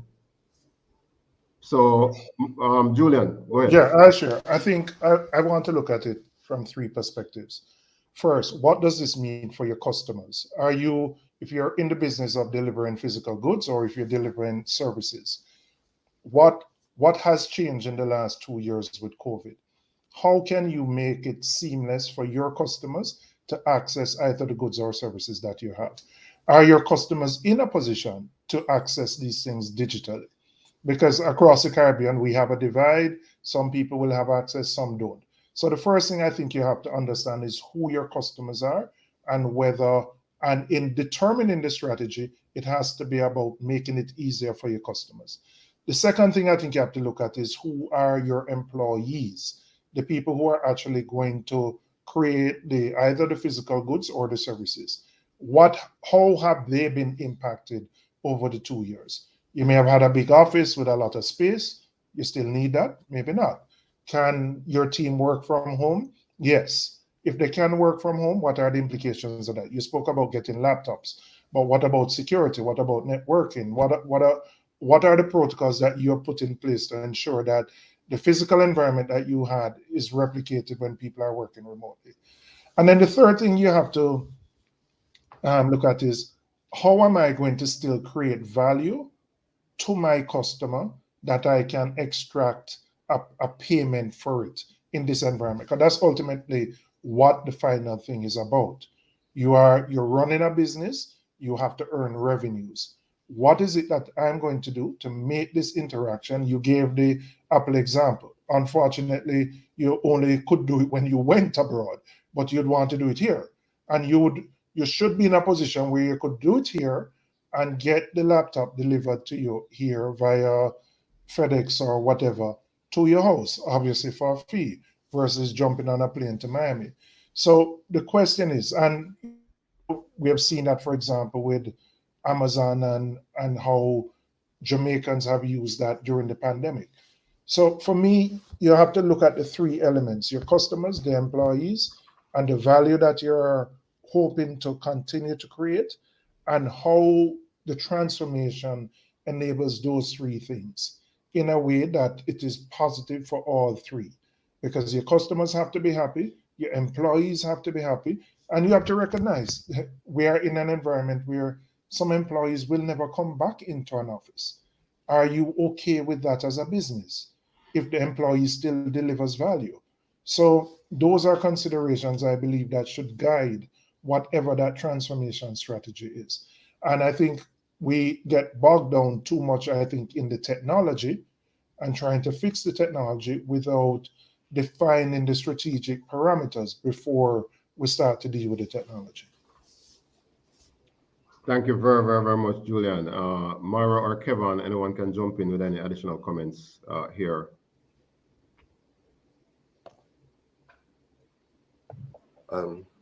Okay. I was just waiting to see if Moira wanted to intervene, but I was just coming here. Yes, I just wanted to dovetail on what Julian was speaking about and add some comments, but from a more macroeconomic level. So the same OECD report that I referred to earlier had spoken about these gaps, and the infrastructure gap is one of the long-term structural barriers that we see. We know, for instance, in telecoms regulation across the Caribbean, there's this thing called universal service funds, whereby where you have not economically feasible areas and underserved areas, this fund is a levy from the telcos that should be redirected to be able to provide high-speed broadband to these underserved areas. And the efficiency of that fund across the region works in various ways. But what I wanted to add is that in addition to that, you do have very clear opportunities to build something called community networks. And community networks from global organizations such as the Internet Society take you from 0 to a level of connectivity in a short space of time, even among unskilled people, people who are not familiar with networking, people who are not familiar with equipment. There are programs whereby you can have access to equipment and training to provide internet connectivity and meaningful internet connectivity in these unserved and underserved areas across Latin America and the Caribbean. So the infrastructure gap is one that we have to always contend with, and we always have to raise our voices when it comes to that. The two other comments I want to allude to refer to these myths that we tell ourselves in the Caribbean, which are not true. There are these myths that exist. One deals with a shortage of talent or shortage of skills. The Caribbean isn't short of talent or skills or creative ideas. Within organizations, there are a significant amount of creative ideas that need to be tapped into. So it should be really a question as to how do you discover the existing talent and skills. Outside of organizations, one of the lesser spoken sources is the actual talent pool that we have, not only among Caribbean nationals here in the region, but across the diaspora. And if we're talking digital, you're no longer thinking of coming into an office and sitting down for 8 hours. You're talking about being able to tap into strategic services by a Caribbean national who can remotely to either provide some provide a business support service or any other thing across your value chain. And the third comment I want to talk about is this myth about there being no financing. If you look at the volume of finances that come across the region, there's so much. It's not a question of there not being financing. It's a question of understanding how do we redirect the savings and the dividends from from the actual adoption we've already done with digital technologies and continue putting that into upscaling and looking at more sophisticated investment in digital technologies. If you have a company that has embraced email technology, you already have a savings versus a company that goes via traditional post. If you have a company that has email technologies and has embraced a solution such as SharePoint filing, you have economic savings there. And quite often it isn't spoken about enough that these savings shouldn't necessarily mean that they go into the wild. It's where you would have traditionally put something that's labor intensive and you're now saving money because of your adoption of a digital tool or digital technologies.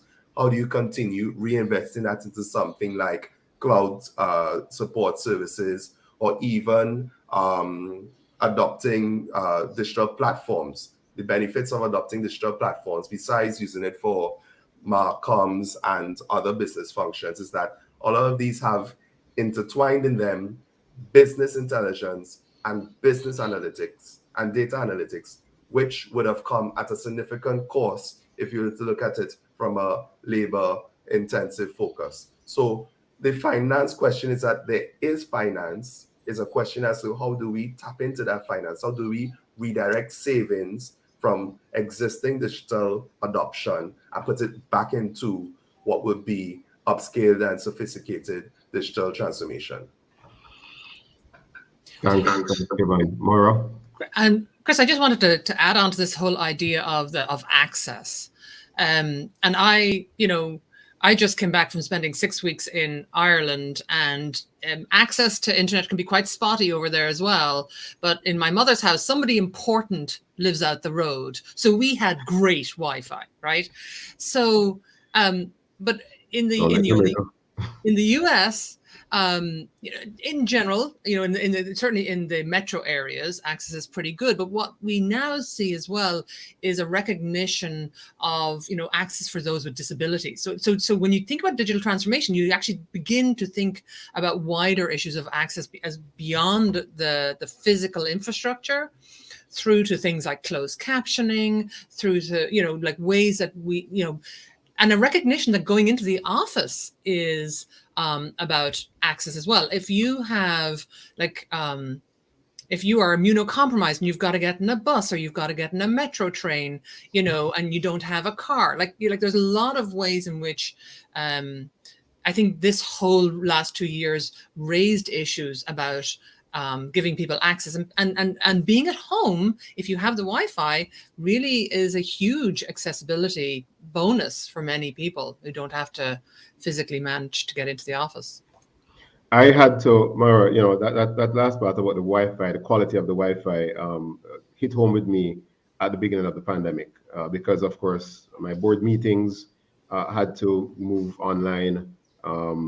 And I remember one of the first meetings that I had, luckily it was a committee meeting before the board meeting, and my connection dropped. I'm in the middle of a presentation to my board, and I had to run out. And so at home right now, I have in Jamaica here, I have both Digicel and Flow coming into my house, and I have to jump between them occasionally. So this morning I made sure that I did a speed test.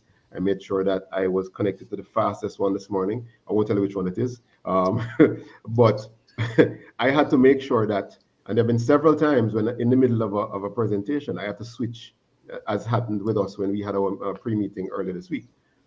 So that specific access to broadband is a massive concern for some. But let's try to bring things, you know, we have about 20 minutes left. And what I want to make sure is that we cover some, I mean, let's call it some practical things that some folks can do around, you know, how they think about digital transformation. So one of the things I'd mentioned about, you know, why some of these projects fail. I'll give you a little example. I was doing my 5:30 morning walk this morning, brought up the fact that I'm doing this presentation, and someone gave me an example. He's the head of IT for, he's an executive with several responsibilities. IT falls under his purview. And he said to me, one of the biggest challenges we're having here is the war, I'll use that word, that wasn't his words, or the tension between the business and IT. Because what happens is that, for example, you know, just listening to Kevin explain some of the things he was explaining a while ago, I'm sure there are a few people sitting down there like, man, he's using some big words. I really don't understand some of those big words, you understand? But the fact of the matter is that in the organization, the leadership just turns to the IT guy, and they're watching him for his face to genuflect. Or guess what? These discussions are taking place and the IT guy is not in the room, right? So if the IT person is not in the room and there's talk from external advisors and consultants about technology, then there's a divide. Now, here's the other scenario that was brought up this morning. Chris, sometimes the IT guy is in the room and he grabs this thing with two hands like it's his project, and it's not his project. Digital transformation is not an IT project. Let's repeat that. Digital transformation is not an IT project. It's a business project that everybody involved. And IT technology is a tiny, tiny component. It's about change management. It's about people, capacity, capabilities. And one of the main reasons why this thing fails sometimes in some organizations is that sadly, too many of the business folks leave it to the IT folks, and then also the IT folks take over. This is their fiefdom. And look, I'm an IT guy. I started life as an IT guy. I was a technician. I'm throwing myself under the bus here. Sometimes we use language to keep everyone else at bay. Sometimes we use language to kind of sort of make sure that our seat at the table is always there. And then sadly, it turns back and slaps us in the face because we were not being inclusive. In a recent case study that Harvard Business Review posted in their December 2020 issue, talks about Apple and how it innovates. And one of the things two main things they talk about. They talk about experts leading experts, got the whole idea and concept, and it's something that comes up in strategy all the time. Do you hire an expert in this area, or do you hire a leader and then teach them the technology? And of course, you know, there's many different consulting thoughts around that. And what they thought is, say, look, let me get the best person for this technology. We can teach them management and leadership after that. So for them, it's experts leading experts. But the other massively important thing was around collaboration. They said the leaders must collaborate. No one can own this. No one can be throwing all these other people under the bus for everything. We must work together to make this innovation occur. And I mentioned the word innovation. So that's another thing that I also want to throw to the audience here. This whole topic of innovation versus digital transformation. Is it the same thing? Is it different? So those are a few points I kind of want for us to kind of think on as we move towards the last 20 minutes in the discussion. While I'm doing that, I will read a concern. It's not much a question, a concern that Karine Wilson raised when I gave the whole Apple Pay example. She's a content creator and she finds it extremely difficult, and she extremely was in block capitals, to collect funds that persons donate via PayPal, Payoneer, etc., because of Jamaica's restrictions. This has come up in so many of these forums as we talk about digital transformation and digital payments and all of that. It's one of the things that I have kind of thrown out to our folks at the ministry in terms of there's this continuous talk of Jamaica as a digital society, and there's several underpinning components of this. Of course, one of them Julian mentioned several times is the National Identification System, or digitized identification, which is one of the three major components. The other major component is exactly what you brought up, Karine. It's digital payments. How does that work? And then using the Estonia model, the key thing, the other key foundational component, because there are three: digital IDs, digital payments, and the other component is data exchange or data interchange within the country and within government, private sector, and back and forth, and intergovernment organizations. Where is that master database of the information that needs to be shared? How is it shared? Do we have access to it? So that is what will give the foundation for moving Jamaica as a digital society. So I threw in about 3 or 4 or 5 topics in there that we're going to try to squeeze through in the next few minutes. Okay, Dale has put up another question. Digital transformation and work from home is here to stay, especially with younger professionals and younger digital customer base. Where are we in our mindset in the Caribbean? Lennox from PCCM Club in Toronto. Another part of the discussion. You are so correct. You're so correct, Lennox. So with those 4 or 5 topics that I threw up in the air a while ago, where do we land around some of these? Who wants to go first? Looking at the question Dale put up, I think employers are going to be forced to adjust, because I think the balance of power to some extent has shifted to employees, and particularly employees who are highly skilled, who are mobile, and who can stay in one location and work in another. And I think, the concept that somebody has to come in at 8:30 and clock out at 5 and be at a physical desk is anachronistic. We in an environment where people can deliver value from their home, depending obviously on the nature of the job. So I think employers will have to adjust if they want to keep the kind of talent that can transform and constantly innovate in their businesses. The issue of the question about payments and receiving payments has been a sore point from I was in government from 2012 to 2016, and I know we still haven't resolved it. I would say that part of the challenge we have as a country, we have a lot of good things, but we also have some negatives. And I think part of the challenge we have with this area is that, the people who use their innovation in a negative way to scam people, to find ways of bringing money in, have put such a limelight on the country that many of the people who we have to interact with are very cautious about enabling the receipt of payments via these digital means. And it has made it very, very difficult for legitimate customers who want to, whether it is to do remittances or basic transfers, to do it, because it is being used as a means of scamming people. So I'm not saying that's the sole reason, but it certainly is a contributor, I believe, to why Jamaica has such a challenge getting these payments via the online media. Go ahead, Kevin. Thanks, Chris. A lot of ideas there. I wanted to leverage some of the things you said and reiterate a couple of points we had before. So one of the things that I've observed over the years is that you have these different camps. So for instance, engineers and lawyers don't live in the same house, or they don't like to live in the same house.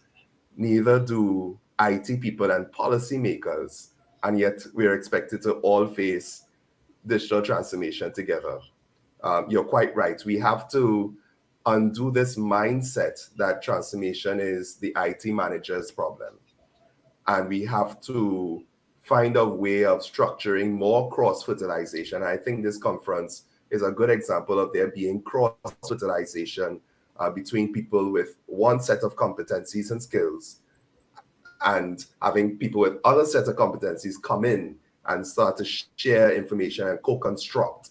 So that happens in the ambit of this conference. What could be done at a policymaker's perspective? So government's responsibility, and this is where all of us as conference attendees could do this. We need to insist on there being multi-stakeholder approaches to developing digital policy, because it is unreasonable to think that someone who is steeped in security, who works in the private sector, to see that that information is reflected in any sort of public policy or legislation that comes out of the government if there's no way of them actually communicating. And when I say communicating, multi-stakeholder approach to governance doesn't just mean that government does an online request for comments and then shuts itself off. It means that they listen. You're in a space where each one is able to express themselves on equal footing, listen to the other, and come up with an outcome that is richer than if it were just a one-sided affair. And I say so because one of the things we have to realize with going digital is that the horse has already left the stable. And I'll go back to a point I made earlier. It ties back to the whole question of maturity models and our digital maturity. We open up ourselves to risks if we are not strategic about how we do digital transformation. If we are just cherry picking and choosing what we want to do in a digital space. One of the biggest risks that have happened over the pandemic is something called ransomware. And ransomware is a thing I've been tracking across the Caribbean. I like when I see journalists pick up on it and they write a short story and then it just disappears, because we tend to have this idea, well, as an organization, if it happens to me, I don't want anyone to speak about it. So it's a hush-hush affair. You really try not to have journalists talk about these things, and then there's a stick your head in the sand approach. The fact of the matter is that from the minute that we do go online, we set up web presences, we put our business processes online, we have to contend with how we treat the security questions. And security is a thing that you want to have to reassess and redefine what exactly is your risk profile, so that you could come up with what will be new barriers of acceptable risk, meaning that you have done all that you can do in terms of security measures. And beyond that, it will be something out of the blue. So security is one of the biggest priorities that all of our organizations have to contend with, to be able to face and address things like ransomware. Organizations can also look at something called Computer Security Incident Response Teams, or CSIRTs. And what this means is that when something happens, before it happens, there are defined policies and protocols as to what an organization does in those instances. And it steers us away from the stick your head in the sand approach. It tells us, okay, this is what happens on a communicational level to our external stakeholders. This is what the leadership needs to do. This is what the IT person needs to do to be able to capture, to either stop, stymie, or capture evidence of this incident that's threatening the organization. And then how do we liaise with law enforcement to find some sort of redress for what has occurred to us? So there's so many other points I can speak about, but I'm going to stick a pin in there. And I really wanted to talk about that security factor. So maturity means that we take front when it comes to security. That's the message there I want to stop here with. Fantastic. Moira, do you have a comment to add here? I do, and actually, one of the things I'm going to do, I'm going to post in the chat as a link, Christopher, that you sent to us from the Harvard Business Review of democratizing transformation. And what I really liked about that article was this sense of IT and the business units working together, because the business units need the data to really understand what's going on to make good business decisions. And so you can't have these two areas separated. It's even a while ago now where I was working on a program, and the IT people said, well, we're going to change how credit cards are processed. And I'm like, I'm not sure that's a great idea for the system. And they were like, you make business decisions and we'll make IT decisions. And about 2 months later, the chief financial officer called up and said, why do we have so much bad debt? And I said, because IT made the technical decision, which was not, but it had a business impact, a huge business impact. So, you know, what we see in those organizations that really are embracing digital transformation is like Julian saying, like, you know, people have more power. You know, those employees have more power to say, no, these are the tools I need. This is the data I need, because the business goals are not subject to the king of no in IT, who just can kind of, you know, though your point about security, you know, Kevin, is just spot on. And that's where IT probably has that realm of, like, whether if it's operating systems and security patches, you know, that's where IT still has probably that realm of the final say. But once you get into service and innovation, then you really have to be working together. I love that comment, the king of no. I have never heard that one before, but you're right. You call the IT guys, no, can't be done, no, you know, because it wasn't their idea or whatever. I'm going to share again one more time, just very quickly. Kevin, I've been talking to everyone who would listen about cybersecurity for the last maybe 3.5, 4 years. And I have modified my slides in various ways. I've tried to explain to people, why is it critical right now? And I have different versions of this depending on the target audience that I'm talking to.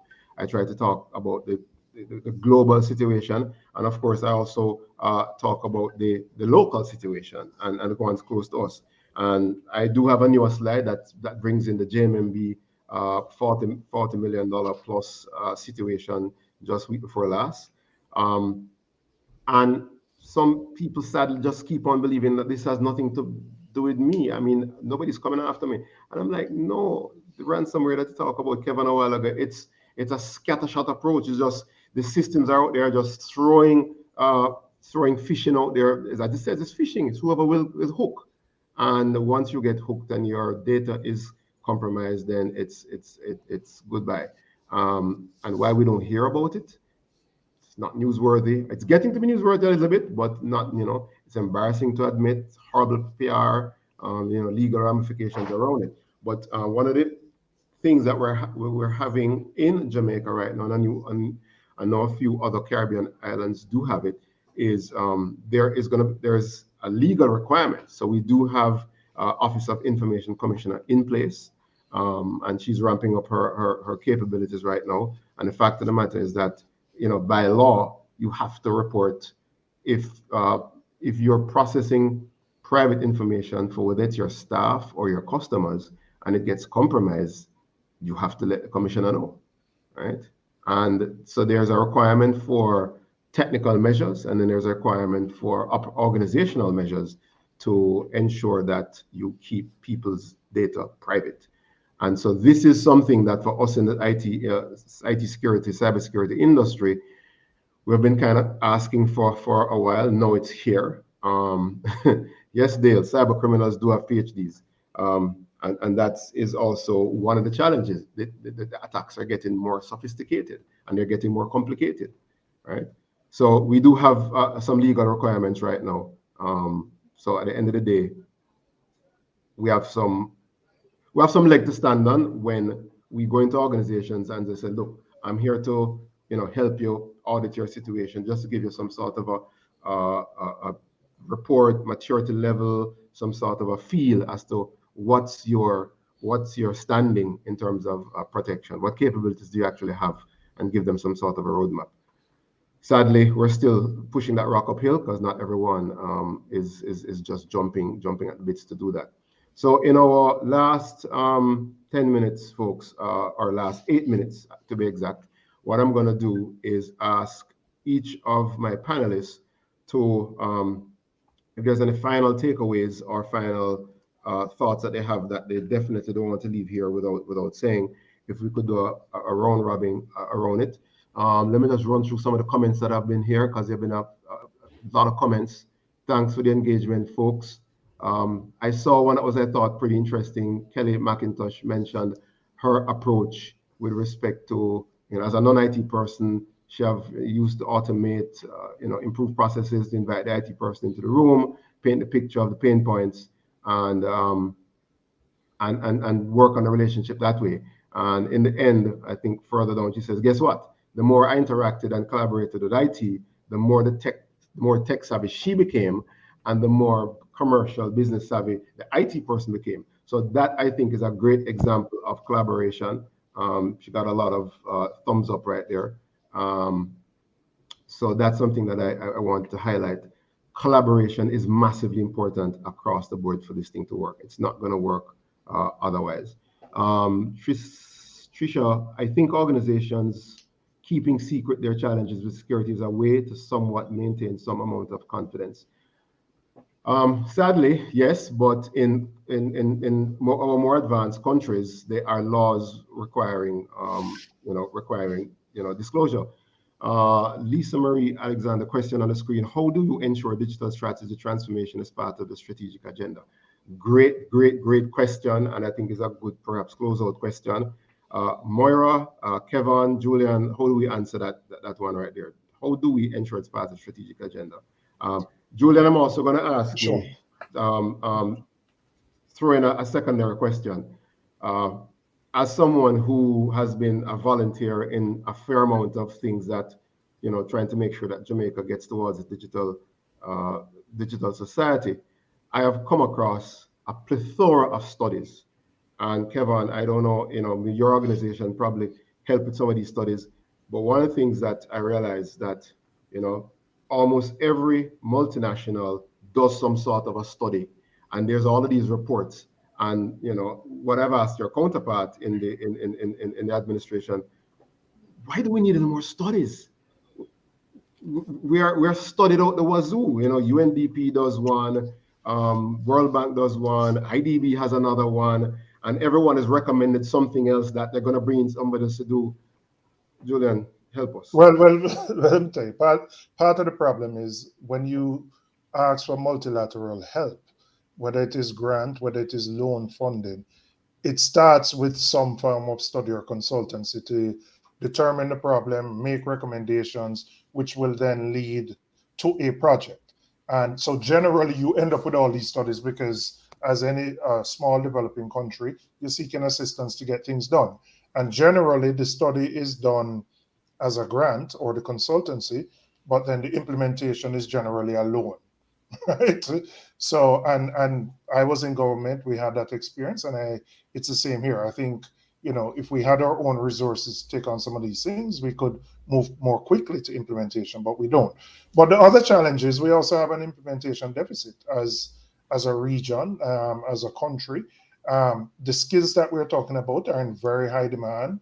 The public sector can't necessarily retain these individuals for long periods of time. They come in, they get the experience, and then they go to jobs that pay them 4 or 5 times what they would earn in the public sector. So that is also a challenge in terms of having the kind of expertise that you need to ensure that you can successfully implement. To come back to the question that Lisa Maria put up, I would say digital or transformation has to start at the top. It has to be led by the CEO who understands what it means for his or her business. It is not an IT problem. IT is enabling what you want to transform. If you don't see it that way, you're going to fail because the owners of the project are going to be too low down the totem pole to get the transformation in people, in processes, etc. So for me, the CEO, the C-level person has to own it and has to drive it. And I believe if you have that, you have a greater chance of succeeding than if people just leave it to the IT man to do something ensure that we're online, so to speak. Thank you very, very much, Julian. Last words, Kevin, and then we end with our soul lady. Thanks very much, Chris. And yes, exactly as Julian has said, we have a saying here, I'm sure it's probably across the Caribbean, Mediterranean, and we say that fish rots from the head. Your transformation process needs to be done by strong leadership. Strong leadership, which is able to give you enabling infrastructure within your organization, the tools, the requisite tools and skills that you need, the ability of building skills has to be a clear focus from the leadership, and also the ability to inspire. They must be able to inspire, and they must be able to be visionary as to what sort of transformation they want to see, and not put the cart before the horse in interpreting digital transformation as a technology issue. Technology comes last. There's a last set of three P's that I want to leave you with.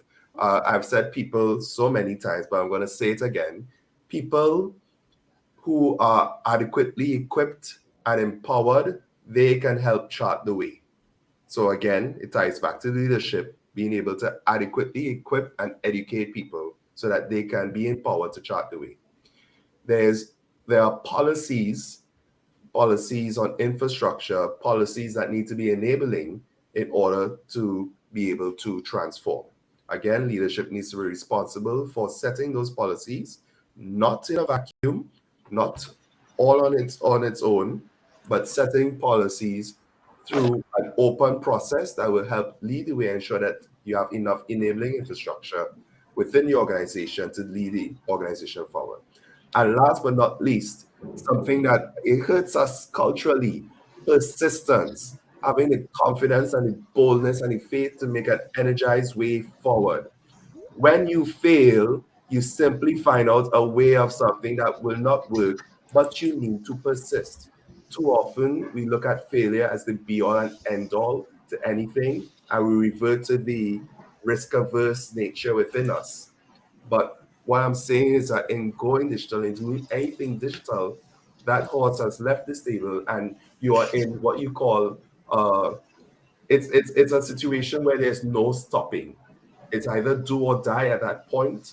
So you really need to focus on being persistent and understanding what is trial and error, what is failure, how you learn from failure, and how you continue innovating your process. So 3 Ps, people, policy, and persistence, all coming from strong leadership on what digital transformation means.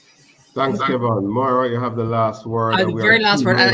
It's really short. Like, we work at a lot of organizations that have a board, and like, yes, absolutely, the executive director, the CEO might be very convinced of the need for digital transformation, but there's a board to be convinced. And the word there is fear, right? You make them afraid of what will happen if they don't, whether it's information about security issues that will be faced, or how their members won't be served, or what, or it could be a good quote, it can be data. But that's a way to make sure, Lisa Maria, that technology gets a seat at the strategy table. Thank you. Fantastic. Well, let me just thank my panel. Thanks Moira, thanks Kevin, and thanks Julian for all your contribution. Thanks to the audience who was highly engaged. Lisa, let me just leave with my 4 takeaways here. I had 3 until Moira dropped that last one a while ago. And it's not about technology, people. It's people, and of course it's about people collaboration. And then I will translate something that Moira said, because when I was trained in sales by IBM about 35 years ago, and my training was actually down in Trinidad at the time, we learned this whole concept of FUD, fear, uncertainty, and doubt. FUD them, keep FUDing them, right? Keep FUDing the leadership, fear, uncertainty, and doubt.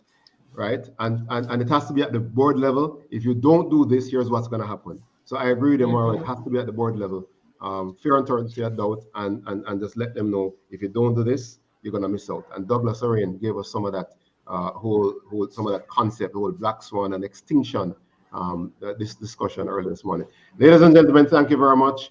And Lisa Marie, over to you and over to the conference. Thank you so much. Thank you, Christopher and Julian and Kevin and Moira. Thank you, team.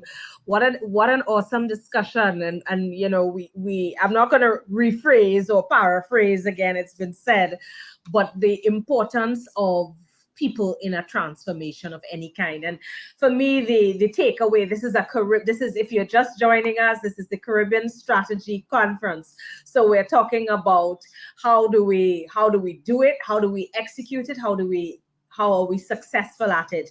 I think for the Caribbean, the important takeaway there was that there's an implementation deficit.